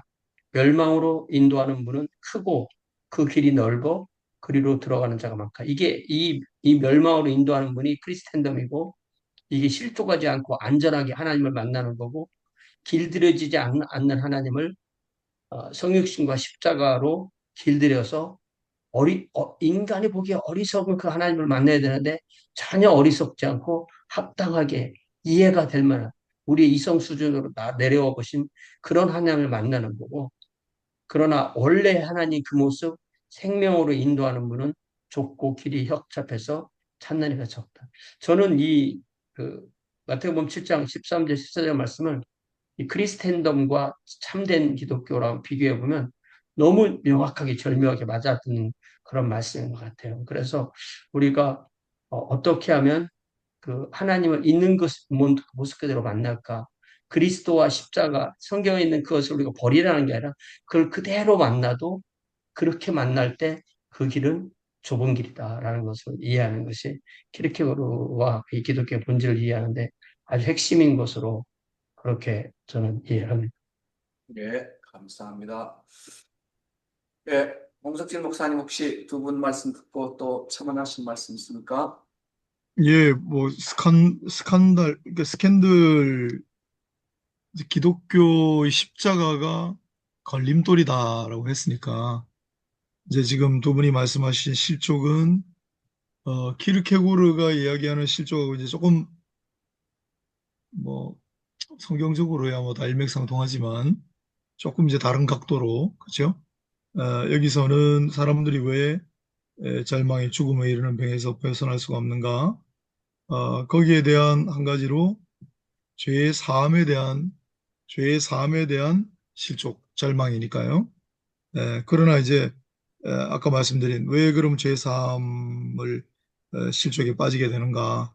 아, 내 죄는 너무 깊어서 나는 안 될 것 같아. 그렇게도 생각할 수 있고 또 아까 범신론적으로 뭐 하나님을 너무 지나치게 인간처럼 여기기 때문에 죄 사해 주실 수 있을 거라는 생각 자체가 뭐 사라진다든지 여러 가지가 있겠습니다만은 그러나 이제 기본적으로 십자가라고 하는 것이 하나의 큰 걸림돌이다. 그게 실족하게 만드는 어떤 거치물이다. 라고 하는 또 하나의 개념이 있는 거죠. 그렇게 잘 구분해서 생각하시면 좋을 것 같습니다. 감사합니다. 김선홍 목사님, 혹시 오늘 들으시면서 뭐 속 시원하게 좀 뭐 가슴으로 와닿는 게 있는지. 어, 이 죽음에 이르는 병 이 책을 읽어가면서 사실은 결국 결론 부분이 뒤쪽으로 오면서는 이제 계속 이 실족에 대한 부분 이것들을 다루고 있는 것 같은데요. 아, 한 사람의 신앙인으로서 이 두 가지 생각이 계속 이렇게 오버랩이 되는 것 같아요. 그러니까 내가 예수님을 믿고 이 신앙의 길을 가고 있다라고 하는 것이 참 감사하면서도 한편으로 보면 정말 내가 이 길을 잘 가고 있는 건가 늘 그런 질문을 다시 한번 책을 통해서 하게 되는 것 같고요. 그래서 또 절망스러운 부분도 너무 많이 제 자신에게 있어서 또 특별히 목회를 하는 한 사람으로서 참 이 해결되지 않는 그런 부분들이 있어서 늘 좀 더 고민이 많이 된다라는 그런 말씀을 드리고 싶습니다. 네. 네. 이쯤에서 하나 질문을 좀 드리겠습니다. 그 마태복음 11장 6절에 누구든지 나로 말미암아 실족하지 아니하는 자는 복이 있도다 이런 말씀이 있지 않습니까? 여기서도 스캔달리스테라는 단어를 쓰고 있네요. 스캔들 걸려 넘어지다, 시험에 들다. 이 본문을 이창호 목사님 어떻게 설교를 하시는지요? 아, 예, 그 부분하고요. 또 하나는 그 베드로가 그 예수님하고 이렇게 얘기할 때, 아, 절대 저기 돌아가시면 안 됩니다. 이렇게 얘기할 때, 사단아 물러가라. 내가 나를 넘어지게 하는 자로다도 똑같은 실족입니다. 네. 그러니까 여기서 두 가지 종류의 실족이 있는데, 예수 그리스도를 보고 이제 실족하는 것은 본래적 실족입니다. 그런데 여기서 비본래적 실족이 있는데 그것은 뭐냐면 네가 다른 사람들을 실족하게 하거든 차라리 연자맷돌을 메고 바다에 빠져 죽는 게 낫다. 그러니까 타자를 실족하게 하는 사람은 차라리 죽어라. 그러니까 이거는 비본래적 실족입니다. 오늘 여기서 우리가 얘기하고자 하는 실족은 그런 실족이 아니고 예수 그리스도라는 진리의 본질을 봤을 때 거기에 기독교가 타락하지 않도록 실족의 장벽이 있습니다. 이게 없는 게 아니거든요. 제거하면 기독교가 타락합니다. 근데 여기서 중요하게 논지되는 게 하나 뭐냐면 유대교는 실족했다는 거거든요. 그러니까 유대교는 죄사함을 듣고 실족을 했어요. 그게 마태복음 9장 내용입니다.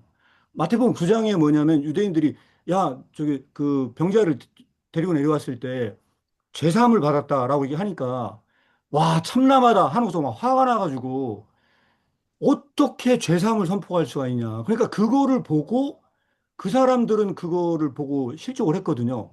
그런데 당대 크리스텐덤 안에서는 그런 일이 벌어지지 않는다는 겁니다. 왜 벌어지지 않느냐? 너무나 그 얘기를 많이 듣다 보니까 당연시 생각이 들어요. 여기에서 이 실족이라고 이 예수 그리스도가 아 죄사함을 선포했다는 게 동시대 안에서는 그게 추상화됐어요. 자, 이게 이제 추상화됐다는 게 뭐냐면 그 여기 아까 퉁소 얘기가 사실은 그게 저기 소크라테스 얘기를 인용한 거래요. 그 소크라테스가 무슨 얘기를 했느냐?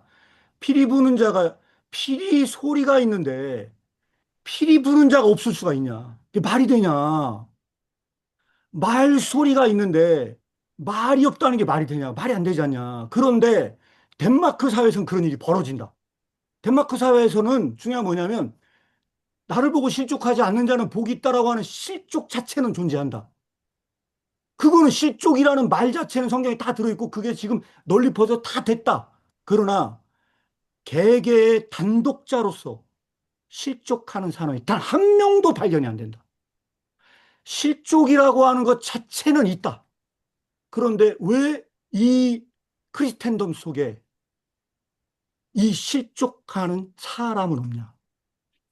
이런 약간 그 비꼬는 투의 말투가 사실 여기 있는 겁니다. 그래서 이게 저는 대한민국 사회도 똑같다고 보거든요. 기독교가 이 언어가 남발되다 보니까 하나님 개념에 대한 오용 자체가 일어났다는 거예요. 이 오용 자체가 일어난 것이 궁극적으로 그들을 실족하지 못하게 하는 장벽 자체. 그래서 여기서 얘기하는 게 뭐냐면 기독교 자체가 기독교로 오지 못하는 장벽이 됐다는 거예요. 이런 관점에서 여기 실족을 다시 한번 재독해를 할 필요성이 있다고 생각합니다. 네, 감사합니다. 예, 또 혹시 뭐, 예, 이제 그러면 우리 이현경 선생님 뭐 처음부터 참여하셨죠? 예, 오늘 듣고 무슨 생각하셨는지 또 좀 가급적이면 좀 짧게 너무 기니까 이렇게 나중에 혼돈스러워가지고 조금 정리해서 말씀을 좀 해주십시오. 나갑니다. 예, 죄송합니다. 제가 그동안 좀 마음이 불안해서 아마도 악몽도 좀 자주 꾸고 이제 최근에 그러다 보니까 아마도 제 하고 싶은 말을 다 쏟아냈었던 것 같아서 죄송하고요. 아닙니다. 예. 저는 예, 실족한다라고 이제 말을 하니까 처음에는 예, 제3에 대해서 실족한다는 거는 이해가 쉽게 그러니까 그거는 뭐 흔히 경험했었던 거고요. 경험상. 왜냐하면 사람한테 용서받아 본 적이 그렇게 큰 죄를 용서받아 본 적이 뭐 그렇게 우리가 같은 죄를 70번씩 7번, 7번씩 70번, 뭐, 이렇게 용서받아 본 경험이 없으니까 그게 믿어지지 않는 것이 당연하다고 저는 좀 생각이 들고요. 실제로 저도 그랬고, 계속 똑같은 죄 짓는데, 그거 계속 하나님이 계속 용서해 주신다. 이거 솔직히 좀 받아들이지 않았고, 근데 그걸 받아들인 다음에는 이제 그 두 번째로 말씀하신 이제 그런 얘기, 하나님이 길들여지지 않는다는 것. 그러니까 하나님이 내 소원이 기도가 뭐 그렇게 제 생각에는 뭐 잘못된 것 같지 않은데 뭐 그렇게 뭐 크게 이게 뭐 탑은 소원 같지 않은데 들어주시지 않는다. 이런데 그 하나님 근데 그것 때문에 사실은 길들여지지 하나님이 길들여지지 않으니까 실족한 이제 그런 경험도 많이 있었던 것 같아. 그런 경험도 있었던 것 같아요. 왜냐하면 하나님은 제가 뭐가 필요하시는, 제가 뭐를 드려서 뭐를 필요로 하시는 분이 아니기 때문에 제가 헌금을 많이 드린들, 시간을 많이 드린들, 뭐 아무리 뭐 기도를 한들, 뭐 아무리 예 그런들 뭐 하나님이 어 다른 뭐 다른 신들 같이 그렇게 제 뜻대로 되어 주지도 않으시고 해주시지도 않으시고 또 그리고 예, 네. 그뿐만 아니라, 하나님은 제가 그런 식으로 이제 움직여지시지도 않으시고 또 그런 것이 필요하시지도 않으신 분이시기 때문에 제 마음대로 해주시지도 않고 제가 뭘 드릴, 어, 부족한 게 없으신 분이시기 때문에, 제 그런 것들 예, 그렇게 길들여지시지 않으신 분이시니까, 그러니까 그것 때문에, 뭐, 흔히 말하는 거죠. 하나님한테 뭐, 삐진다. 뭐, 다른 사람, 교회에서 쓸 수 있는 표현은 아닌데요. 예, 그런 것 때문에 좀 괴로웠던 적? 예, 뭐, 그런 적이 있지 않았나 싶습니다. 감사합니다.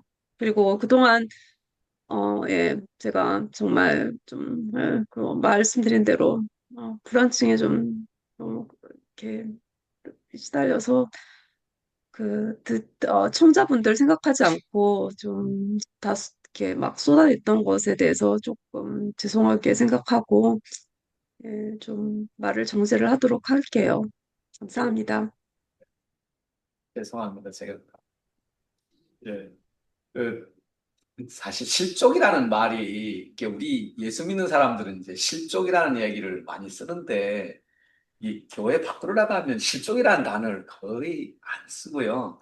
실족이라는 말이 그 낭떠러지에 떨어져서 죽었다 이런 개념보다는 그냥 가다가 발을 헛디뎠다라는 정도로 이해를 하고 있기 때문에 이게 교회 용어로 실족이라는 단어를 그 한글로 된 실족이라는 단어를 매우 잘 설명해 주지 않으면 이 꽤 보편적인 언어로 들리기는 쉽지 않은 용어라는 생각이 들어요.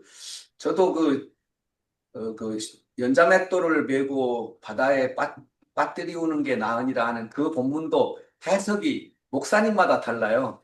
그 아이를 실족해 한 사람이 연자맷돌을 메고 그 물속에 빠지는 게 좋다는 얘기인지 아니면 실족한 아이를 실족하게 한 그 아이가 그 실족 당하는 것보다 차라리 그 아이 목에 연자맷돌을 메고 바다에 빠뜨리는 게 좋다는 것인지 그 본문조차도 그 해석이 너무 달라가지고 그 원어상에 좀 재해석이 필요한데 그러면 연자맷돌을 메고 물에 빠지는 것과 실족이라는 단어가 동어적 의미를 가지고 있는 건지 상당히 그 청자들의 입장에서는 어려운 용어라는 좀 느낌이 들어요. 예, 그래서 이 그리고 실족이라는 주가 그 예, 아까 이창호 목사님이 본질적 실족과 부수적 실족했을 때 연자맷돌 얘기 나온 건 부수적 실족이고 그래서 다른 사람을 실족하게 하는 죄고 본질적 실족은 내가 하나님께 실족하는 거예요. 그렇죠. 그러니까 바꿔 말하면 하나님이 나를 실족하게 만드는 거예요. 그러니까 아예 다른 얘기예요. 어떻게 보면. 그러니까 말이에요. 아예 다른 얘기고 하나님이 나를 실족하게 하는 그 과정을 거치지 않은 신앙은 참된 신앙이 아니다. 이런 의미거든요. 그렇죠. 지금 얘기하는 건 그게 그러니까 요한이 아니에요. 잔더 베프티스트, 세례 요한, 침례 요한이 예수님을 평생 전했는데 자기가 감옥에 있는데 감옥에 있는 자기를 구해주시지 않으시고 자기하고 소통도 안 하시고 자기가 메시아라고 전했는데 메시아인지도 의심스럽고 그렇게 하니까 메시아의 모든 표정을 다 얘기해주고 네가 나를 메시아로 전했지 그런데도 너는 실족할 수 있어. 실족하지 마. 실족하지 않아야 복된 거야. 그렇게 말씀하신 거거든요.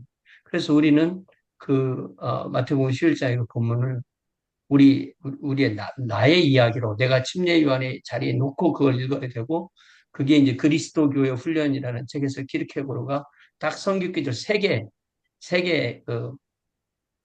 분석해 주는데 그 첫 번째 구절이 바로 마태복음 11장이에요. 그게 100페이지 이상을 그것만 가지고 얘기를 계속하는데 왜 이 사람이 그렇게 집요하게 우리를 실족으로 초대하느냐? 크리스텐덤은 실족이 없는 기독교를 만들었기 때문에 그런 거예요. 그래서 이 크리스텐덤이라는 이 자체가 없었어야 되는 게 역사에 생긴 것이고 그렇기 때문에 모두가 기독교인인데 아무도 기독교인이 아닌 그런 상황이 된 거고 그래서 키르케고르는 그 모든 사람을 한 사람의 단독자로 만들어서 다시 침례 요한의 자리에 갖다 놓고 그렇게 너도 하나님 앞에 실족해봐라. 그래야만 진짜 하나님을 만나는 거야. 이렇게 얘기하고 있는 것이 이 키르케고르의 거의 핵심 사상이 아닌가. 예, 그렇게 그러니까 정리하면 예수에게 실족해라. 실족하지 그렇죠. 않는 기독교인은 크리스텐덤, 소위 이 달달한 기독교에 빠져 있는 기독교인들은 참된 기독교인이 아니다. 그 말씀을 오늘 하려고 그런 거죠. 한다. 그러니까 실족하고 끝나라는 게 아니라 실족이라는 그 과정을 거치고 만난 예수님이 참 예수님이다 이런 뜻입니다. 음, 그 그래서 얘기잖아요. 나로 인하여 실족하지 않는 자가 복되다 예, 했으니까 예. 실족이라는 과정을 거치지만 실족하지 말아야 된다. 이런 의미죠. 예, 홍 목사님 이제 정리해 보시죠. 오늘 발제한 내용과 오늘 해석이 잘 됐는지. 예, 그게 좀 아까 말씀하신 대로 이렇게 이게 실족 1이냐 실족 2냐 이것 때문에 좀 약간 혼란스럽긴 한데 예, 우리는 어떤 면에서 예수님 앞에 실족의 가능성 가지고 예수를 만나야 되고 그 다음부터는 실족하지 말아야 되고 뭐 이런 식으로 얘기할 수도 있는데 키르케고르의 개념으로 놓으면요 예수님을 실족할 수 있는 대상으로 만나는 일도 사실은 매 순간 일어나는 일이어야 되는 그게 우리는 구원의 확신 이런 말 때문에 한번 그 과정을 거치면 더 이상 그런 일이 안 일어나야 되는 것처럼 우리는 기독교를 이해하는데 그렇지 않고 우리는 항상 현재 하나님을 만나기 때문에 항상 현재 하나님이 우리에게 경외한 두렵고 떨리는 하나님, 두렵고 떨림으로 만난 하나님이기 때문에 항상 실족할 수 있는 그러니까 나는 하나님께 서면 하나님이 반드시 나를 용서해 줄 수밖에 없어. 어쩔 수 없어. 하나님은 나를 용서해야만 돼. 라고 기계적으로 하나님을 만나지 않는 거. 그런 거라고 실생활에서 이해할 수도 있고, 그럼에도 불구하고, 오늘 우리가 다룬 그런 실족에는 빠지지 않는 것. 이 두 가지를 다 우리가 써봐야 될 것 같아요. 제가 이야기. 네, 스캔달리조와 딜레마를 어떻게 그 대칭적으로 뭐 따로 봐야 되나요? 아니면 사실 우리가 예수님을 믿는 참된 예수님을 믿으려면 실족의 과정을 거쳐야 된다라는 표현이 일상적으로 우리가 일반적인 언어에 그게 소통이 되는 용어라고 생각하시는가요? 제가 볼 때는 음, 만약에 우리가 복음을 그렇죠. 전할 때 예수를 믿으려면 실족을 해야 됩니다. 그 실족의 과정을 거쳐야 됩니다. 이런 용어가 공공적으로 표현이 되는 용어인가요? 이창호 목사님 어떻게 생각하세요? 아, 지금 굉장히 중요한 말씀 해주셨는데, 딜레마나 이런 거로는 제가 볼 때 전혀 설명이 안 되는 게 저는 실족이라고 생각을 하고요. 예, 왜 그러냐면, 이제, 물론 이제 그리스도교 훈련에 더 자세하게 디테일하게 나와 있지만, 여러 종류의 실족을 구분하고 있습니다. 근데 그 중에 하나가 뭐냐면, 사람이 하나님이 됐다는 거에서 실족이 오거나, 그 하나님이 사람이 됐다는데 실족이 와요. 오늘 여기에 테마에서 사람과 하나님 사이의 관계에 관련된 게 아주 디테일하게 분석이 돼 있다고 보시면 될 것 같아요. 근데 여기에서 우리가 놓치지 말아야 될 지점이 하나가 있습니다. 그것은 뭐냐면 하나님의 형상이라는 측면입니다. 인간은 하나님을 닮았거든요. 그러니까 인간이 하나님의 형상을 닮았다고 이야기하는 것은 이게 마치 뭐처럼 느껴지냐? 약간 철학적인 측면으로 말씀을 드리면 하나님의 형상을 닮았다고 하는 것은 일종의 본질의 내재라고 보시면 될 것 같아요. 그 본질이 인간 안에 내재돼 있어요. 근데 기독교 입장에서는 본질이 먼저 있고 그러면 인간이 존재하는 거냐. 그런데 하나님의 형상을 닮아야 한다고 이야기를 하거든요. 그러면 하나님 인간의 형상을 닮았지만 어느 시점에서 인간 하나님의 형상을 상실했다는 거예요. 그런데 여기서 어떤 문제가 발생하느냐. 실족이라고 하는 이 장벽 없이 인간이 하나님과 같아라고 얘기하면 기독교가 완전히 타락해서 무너진다는 얘기예요. 오늘 이야기가 이게. 왜 그러면 그렇게 될 수밖에 없느냐. 단편적으로 그냥 간단하게 말씀을 드리면 그리스도교 훈련이 그런 얘기를 해요. 동시대에 사람의 모습으로 나타나는데 그가 그리스도라고 얘기를 해요. 그가 신이래. 사람인데 곧 그가 신이래. 라고 하면요. 황당하다는 거예요. 말이 안 된다는 거예요, 그게. 거기에서 일종의 실족이 내재되는 그런 모습을 그려줍니다. 그래서 이거는 그냥 어떤 딜레마나 이런 얘기로 풀 수 있는 게 아니고 그 하나님과 사람 사이의 관계에서 오는 어떤 충격, 내재적 굉장히 심한 충격이 온다는 거예요. 그래서 비유적으로 그렇게 설명을 합니다. 어떤 사람이 초대를 했대요. 그런데 누가 초대를 하냐? 대통령이 초대를 했대요. 대통령이 초대를 한다고 하면 사람이 옷을 갖춰 입고 막 대단한 분이 초대했다고 하니까 그런 데는 실족이 없어요. 그리고 어떤 그 아이러니도 존재하지 않아요. 그냥 와, 우리가 나 대통령이 초대했으니까 가자 하면서 굉장히 그걸 영광스럽게 생각을 한다는 거예요. 그런데 그가 대통령인 건 맞긴 맞아. 왕이래. 왕은 맞긴 맞아. 근데 그가 거짓고를 하고 있어요. 이 지상에서 사람의 모습을 했어. 일종의 그것도 그 중에서도 가장 비천한 사람의 형태로 하고 있다는 거예요. 근데 그가 부른다는 거예요. 내가 당신을 쉬게 해줄 테니 오시오 하고 부른다는 거예요. 근데 생긴 건 거짓고를 하고 있는데 그가 내가 너를 편히 쉬게 해주겠다고 오라고 얘기를 하면 웃는다는 거예요. 이게 사람이 웃어요. 왜? 아니 정말 쉬어야 될 건 넌데 쉬겠다고 한다는 게 말이 되냐. 이 기독교의 실족이라고 하는 건 그런 사람 대신 하나님의 모습 자체가 실족의 표징으로 나타난다는 겁니다. 근데 여기서 어떤 문제가 발생을 하느냐. 이게 개별 실존과 연결이 안 시키면 너무 추상적으로 가요, 이게. 아까 지금 이영경 선생님도 무슨 얘기를 했냐면 너무 힘들다고 하는 부분들이 있었고 길들여지지 않는 하나님에 대한 이야기를 하셨어요. 근데 이게 뭐냐. 하나님은 내 뜻은 하나도 안 들어주는 것 같아. 그런데 아까 마태복음 11장 11장 6절에 보면 뭐라고 나오냐? 앞에 기적 이야기가 나와요. 눈먼 자가 눈을 뜨고 뭐 병든 자가 일어나고 수많은 기적이 일어나요. 그런데 이런 기적 사건이 일어나는 것을 볼 때 그때 너는 실족하지 않게 조심해라. 너는 다른 때 그런 걸 조심하는 게 아니고 네가 진짜로 그런 실족 사건을 경험할 때 너는 조심해라. 왜 그럼 그 얘기를 했을까? 저는 그걸 다른 방식으로 해석을 하거든요. 이게 그냥 그런 걸 놓고 보면 이건 해석이 안 된다. 어떤 거냐? 이건 저는 이론과 똑같다고 생각합니다. 그 하나님의 대단한 능력을 가진 자가 실제적으로 옥에 갇힌 침례요한은 구원할 수 없거든요. 침례요한은 구원이 안 돼. 근데 중요한 뭐냐면 다른 사람은 다 일어나게. 근데 나한테 하나님 그런 하나님이 아니야. 나한테 그런 기적은 일어나지 않아. 그때 하나님께 삿대질을 합니다. 지금 뭐 하는 거냐고 지금. 그게 실족한 상태입니다. 그런 기적 사건이 일어나는 것을 보거든.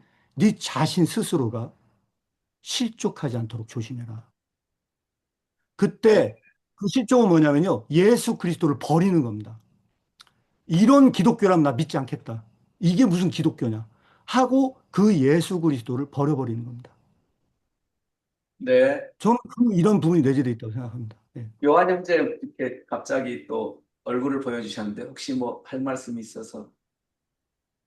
아, 저 아까 전에 그 신화 말씀하셔가지고 제가 뭐 구교 대변인은 아니지만 그래도 오해 같은 게 있으면은 좀 풀면 좋을 것 같아서 제가 아는 부분만 말씀을 제가 드리고 싶은데 그 신교에서 어 신교가 아니라 이제 기독교 전체에서는 전선이 곧 전능이라고 하잖아요. 그래서 우리가 믿는 하나님이 그냥 힘이 세가지고 믿는 게 아니라, 물론 전능하시지만 그 전능이 바로 전선으로부터 나온다고 하잖아요. 근데 이제 제가 그 신교에 있을 때 다 그렇진 않다고 생각하는데, 저도 제 주변엔 특히 그런 그 개신교인들이 많았던 것 같아요. 그러니까 전능을 믿는, 그러니까 전능이 곧 전선이라고 믿는, 그러니까 전선이 전능이 아니라, 그러니까 그런 어떤 전능의 하나님. 그래서 마치 그 전능을 사모하는, 그래서 그냥 하나님이 선에서 믿고 선에서 좋은 게 아니라 그냥 하나님이 세다고 하니까, 그래서 마치 천국에서는 하나님이 짱이고 그 밑에 내가 있는 그런 천국을 꿈꾸는 모습. 근데 저는 그게 가장 그 불교의 그 신화 개념을 못 받아들이게 하는 부분인 것 같아요. 그러니까 그렇게 하나님 하면은 전선이 아니라 전능을 바로 떠올리니까, 하나님처럼 돼라고 하면은 이제 바로 어떤 교만한 모습을 떠올리게 되는 거죠.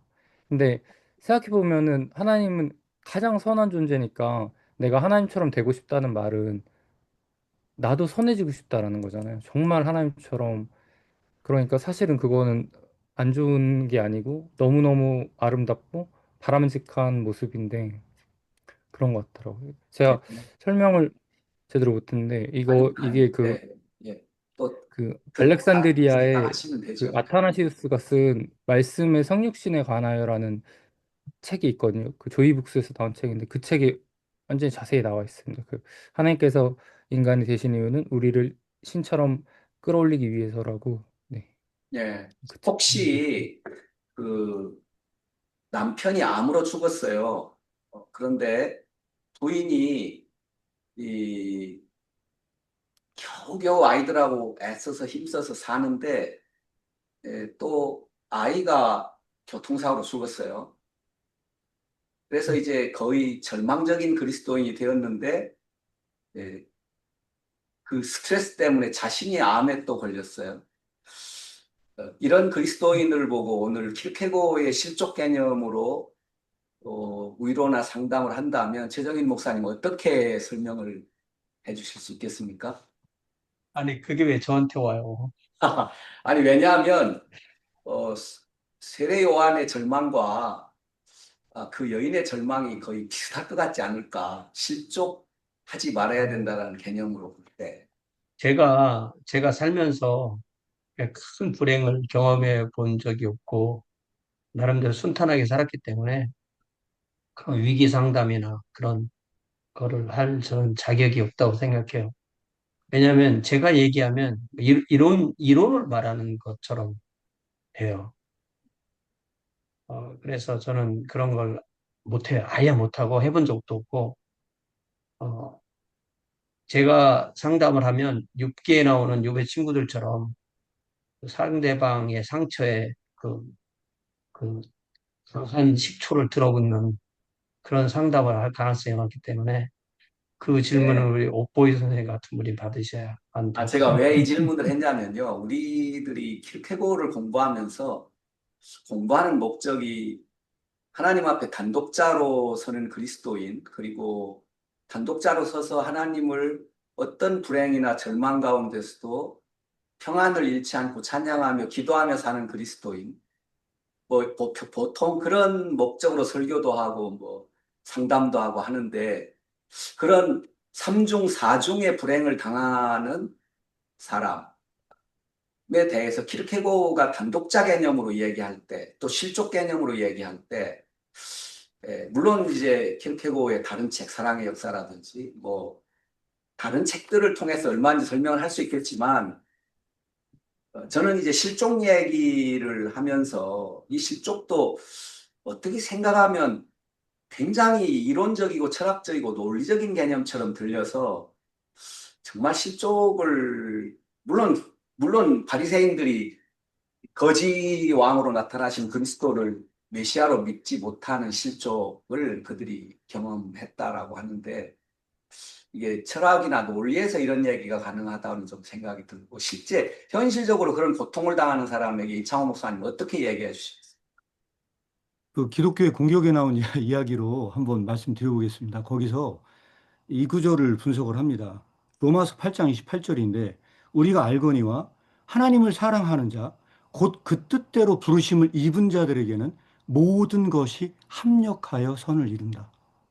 네, 그렇게 이거를 주제를 어떻게 달고 있냐면 이렇게 달고 있습니다. 칸트에게서는요, 최고선이 무엇이냐. 최상선과 그 뭐냐면 인간이 가지고 있는 그 도덕률이 완전 일치된 상태를 일종의 최고선으로 보는데 키르케고는 여기서 믿는 자에게 최고선이란 무엇이냐? 하나님을 사랑하는 것이 최고선이래요. 그러니까 여기서 키르케고는 이 구절을 어떻게 분석을 하냐면요. 내가 가장 비극적일 때, 그래서 그렇게 암이 걸리고 하나님께서 나를 버린 것처럼 보일 때, 누가 봐도 아, 저 사람은 예수 믿는다고 하면서 저런 비극적인 일을 당했다는 건 하나님이 버린 거야.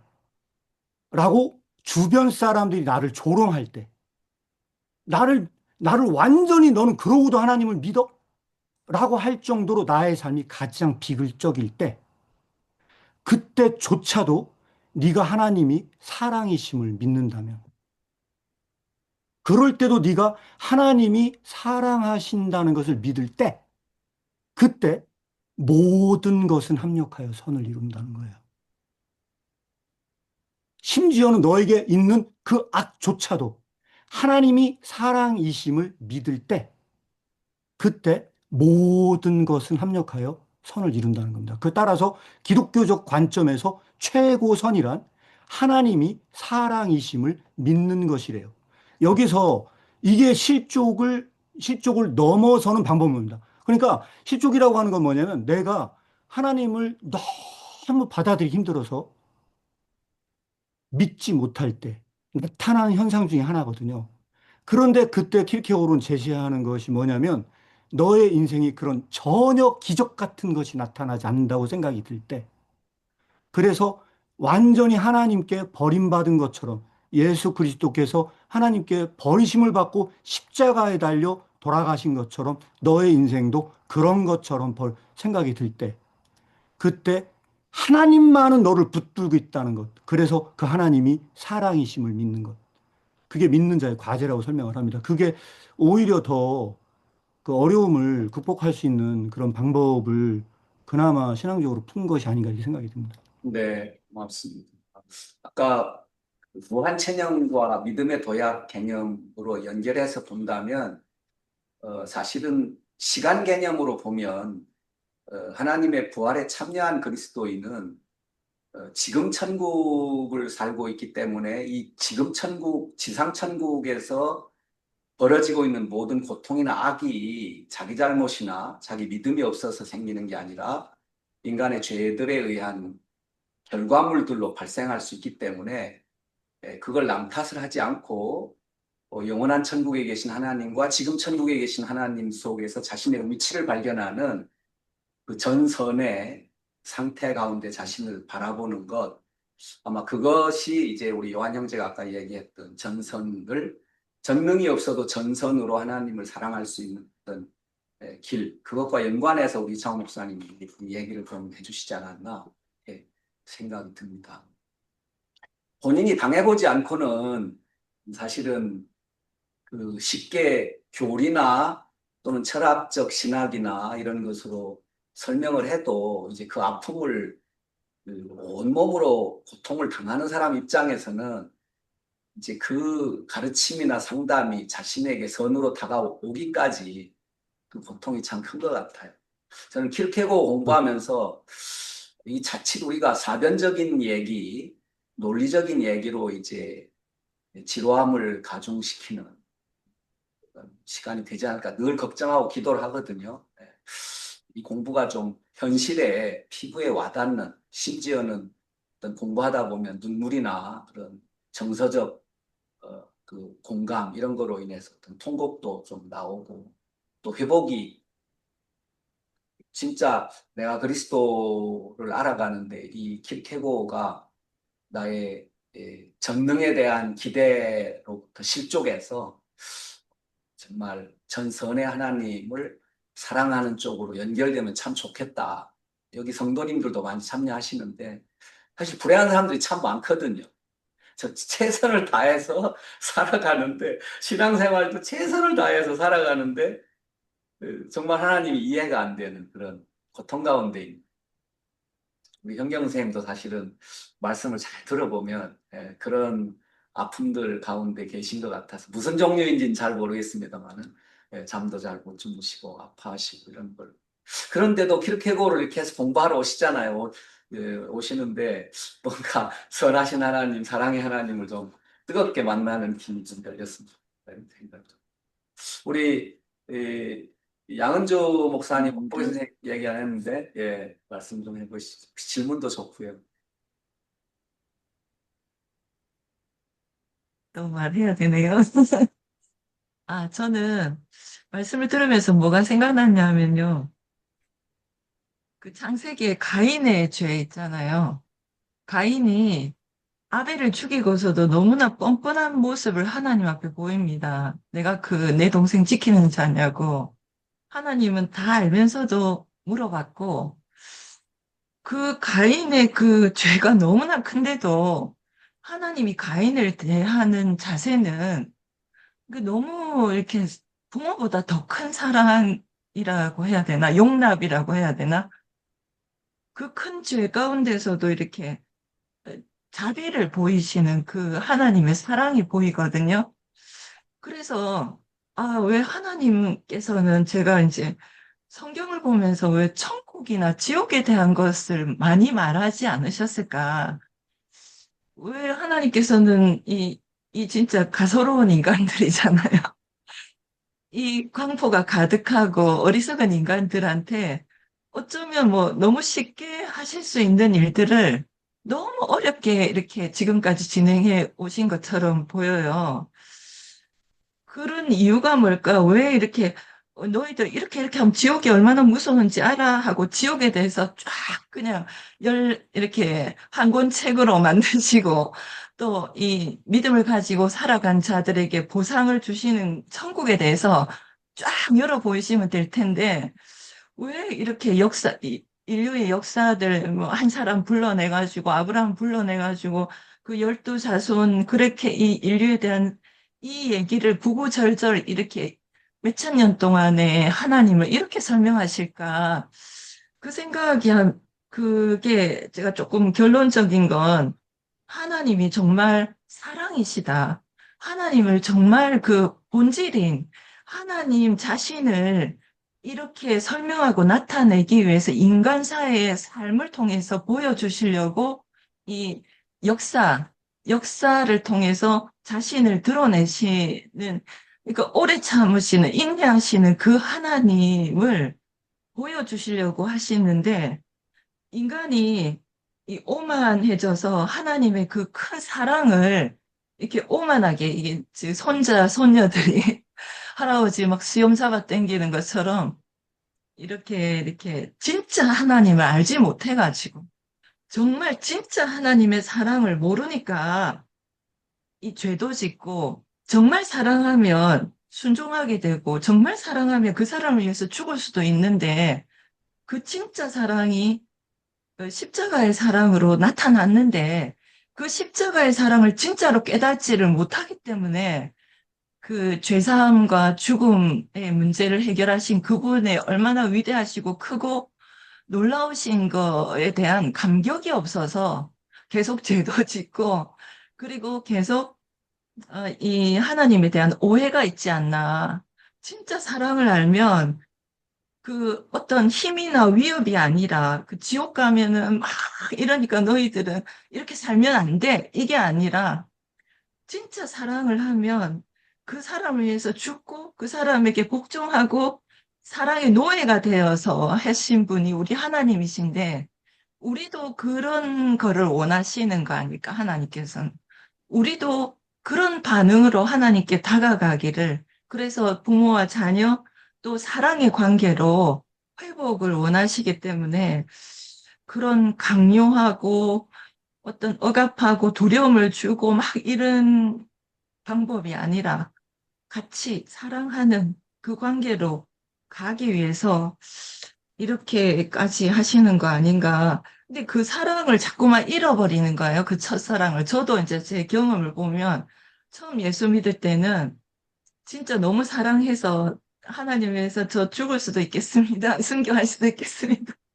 그리고 죄라고 딱 판단이 되면 바로 끊고, 끊는 게 힘들지도 않았어요. 바로 끊고, 그리고 죄라고 판단되면 피 흘리기까지 이제 정말 싸우려고 했던 그런 자세였는데, 이게 이제 오래 이렇게 되다 보니, 주님의 그 사랑이 그렇게 첫사랑이 그걸 자꾸만 잃어버리니까, 이 나태해지고 하나님과의 관계에서도 소홀히 여겨지고, 많은 것들이 저한테 들어와 있어서, 더 하나님께 이렇게 집중하지 못해서 너무 많은 걸 잃어가고 있다. 지금 그렇게 생각하면서 하나님의 형상을 회복하는 거, 결국 키르케고가 말하고자 한 그 참자아의 회복은 주님의 사랑을 만나는 거, 그리고 주님의 사랑 관계에 들어가는 거, 그거 아닐까.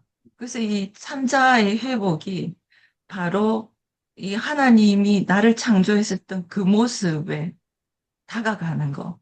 그거일까 하는 그런 생각이 오늘 이렇게 대화 여러분들 하는 중에 문득 들었어요.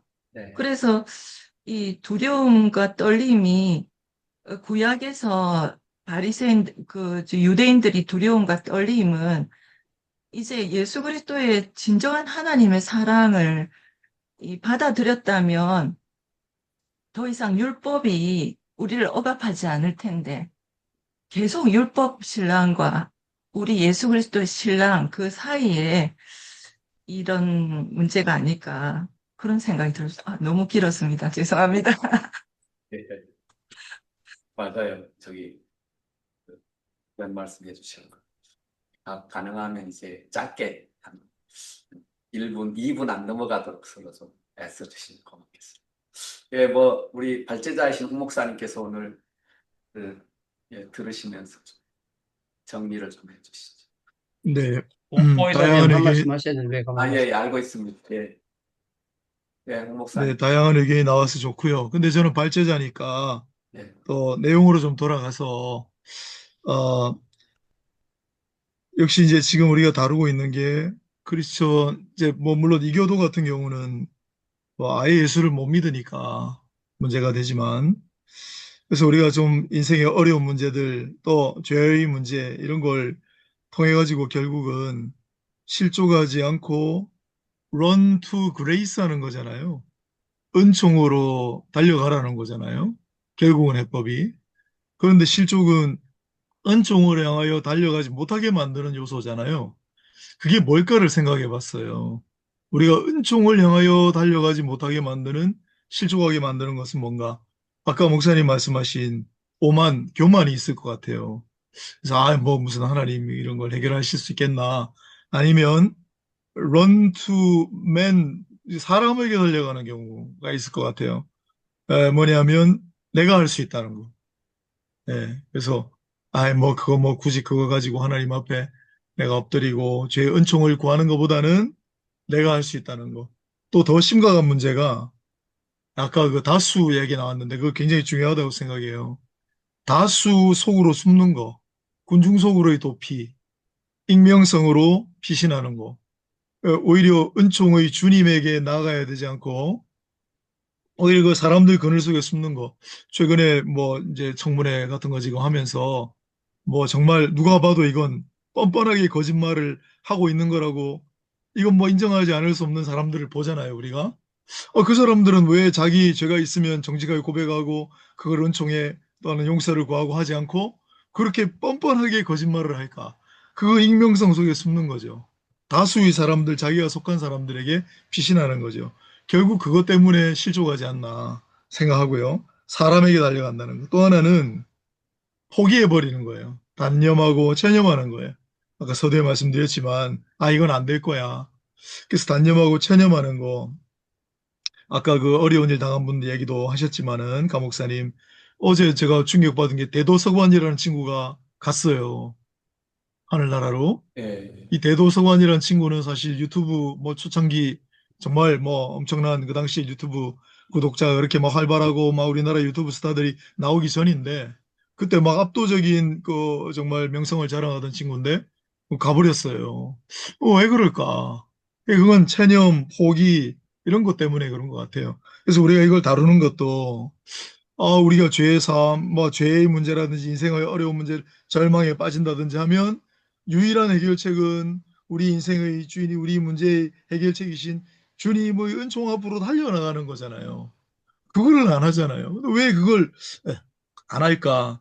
그걸 못하게 만드는 실족의 요인들 우리가 찾아서 그런 것들을 좀 우리 같이 한번 토의하고 적어도 내 자신이 단념하고 체념하고 포기하는 일만은 없어야 되겠다. 또 뭐 다수의 그늘에 익명성, 군중 속으로 도피해서 자기 자신의 어떤 죄악이나 허물, 자기 인생의 문제를 그렇게 무마시키려고 하는 그런 일은 없어야 되겠다. 너무 자력구제하려고 하는 그런 생각을 또 가지면 결국 그게 이제 체념으로 이어지고 포기로 이어지고 할 테니까 이제 그런 부분들. 그래서 왜 우리가 실족하는가? 왜 사람들이 실족하는가? 왜 주님의 은총 앞으로 달려가지 못하는가? 이걸 좀 우리가 한번 깊이 생각해 보고 기르케고로도 결국은 그거 할 법을 제시하는 거니까요. 그리고 다음 시간에는 이제 마지막으로 은총 거부하는 거죠. 나 필요 없어 하는 거부 선언을 하고 하는 그 부분에 대해서 이제 마지막 남았는데 하여튼 이런 부분들 은총으로 달려가는 런트 그레이스를 자꾸자꾸 생각하고 많은 분들에게 좀 호소하고 어려움 처한 분들에게 좀 이렇게 달래고 아까 강 목사님이 얘기하신 그분은 그렇게 어려움 당한 분들에게는 다른 위로가 어떻게 가능하지가 않을 것 같아요. 예수님 생각을 하면 예수님은 그런 사람들 앞에서 그냥 우셨어요. 그냥 민망히 정말 불쌍히 여기시고 민망히 여기시고 또 자기를 위해 우는 여인들을 향해서 너희 자신을 위해 울라고 말씀하셨죠. 뭐 옆에서 같이 울어드리는 거 그거 외에는 무슨 길이 있겠는가. 그리고 결국은 은총의 주님께로 달려가는 그런 같은 손잡고 나가다든지 그렇게 좀 고민한다든지 그 길밖에 없지 않겠는가 생각을 하면서 마무리하겠습니다. 네, 감사드리고요. 저기 시간이 좀 갔지만 그 우리 이창호 목사님 지금 카리스 아카데미 우리 또 카리스토서 등등 상황들이 있을 텐데 좀 상황들 말씀 좀 간단하게 해주시고 그리고 우리 마지막으로 옥 박사님께서 오늘 들은 내용 좀 기도로 좀 함께 마무리 기도를 좀 해주셨으면 좋겠습니다. 우리 이 목사님 오늘 요즘 상황 좀 설명해 주시고 여기 공부하는 분들이 다 그래도 카리스의 은총을 누리고 있는데 저도 제대로 그 역할을 못해서 많이 죄송합니다만 예. 제가 최근에 사실 그 박사과정 논문 마무리하느라 거의 시간을 거기다 보냈습니다. 그래서 그 텀블벅 펀딩 올려놓고 하나도 신경 못 썼는데 이번 주에 영상 제작을 좀 하려고 합니다. 그래서 초반에 펀딩이 딱 이루어졌는데 최근에 이제 그래서 홍보를 안 하다 보니까 지금 이제 사실 이렇게 펀딩이 좀 끊긴 상황입니다. 위에서 많이 기도 부탁드리겠고 또 중요한 점은 10월 25일 날 이거 컨퍼런스가 있습니다. 그래서 많은 분들 참여해 주셔서 같이 한번 그 즐거운 시간 됐으면 좋겠습니다. 10월 25일 컨퍼런스는 어떤 컨퍼런스입니까? 이 죽음에 있는 병하고요. 네. 이 죽음에 있는 병 이 책으로 컨퍼런스를 좀 하려고 생각 중에 있고, 아, 그리고 이제 그 오석한 소장님이 자살에 대한 걸 지금 한국 사회에 좀 이렇게 알리려고 많이 노력 중에 있습니다. 그래서 이게 좀 이렇게 무브먼트가 좀 됐으면 하는 바람이 있어서 두 가지 주제입니다. 하나는 죽음에 이르는 병, 하는 자살 이슈인데 이게 또 전혀 상관이 없는 게 아니고 또 관련도 있고 해서 같이 한번 이렇게 이슈를 다루려고 생각 중에 있습니다. 네, 뭐 바라기는 부산에서도 한번 했으면 좋겠다는 생각이 드네요. 너무 좋죠, 부산도. 네. 예, 감사합니다. 우리 옥 박사님 오늘 들은 내용 조금 부연해 주시고 마무리 기도해 주시겠습니다. 예. 아니, 이렇게 어려운 걸 저보고 하라고 하시면 어렵나요? 기도가 어렵습니다, 기도가. 아, 그래요. 아, 그, 음, 좀 막 혼란스러운데, 이 실족의 과정에 가서 하나님을 독대해서 만나되 실족하지 말아야 된다는 이 요약이 되게 어렵네요.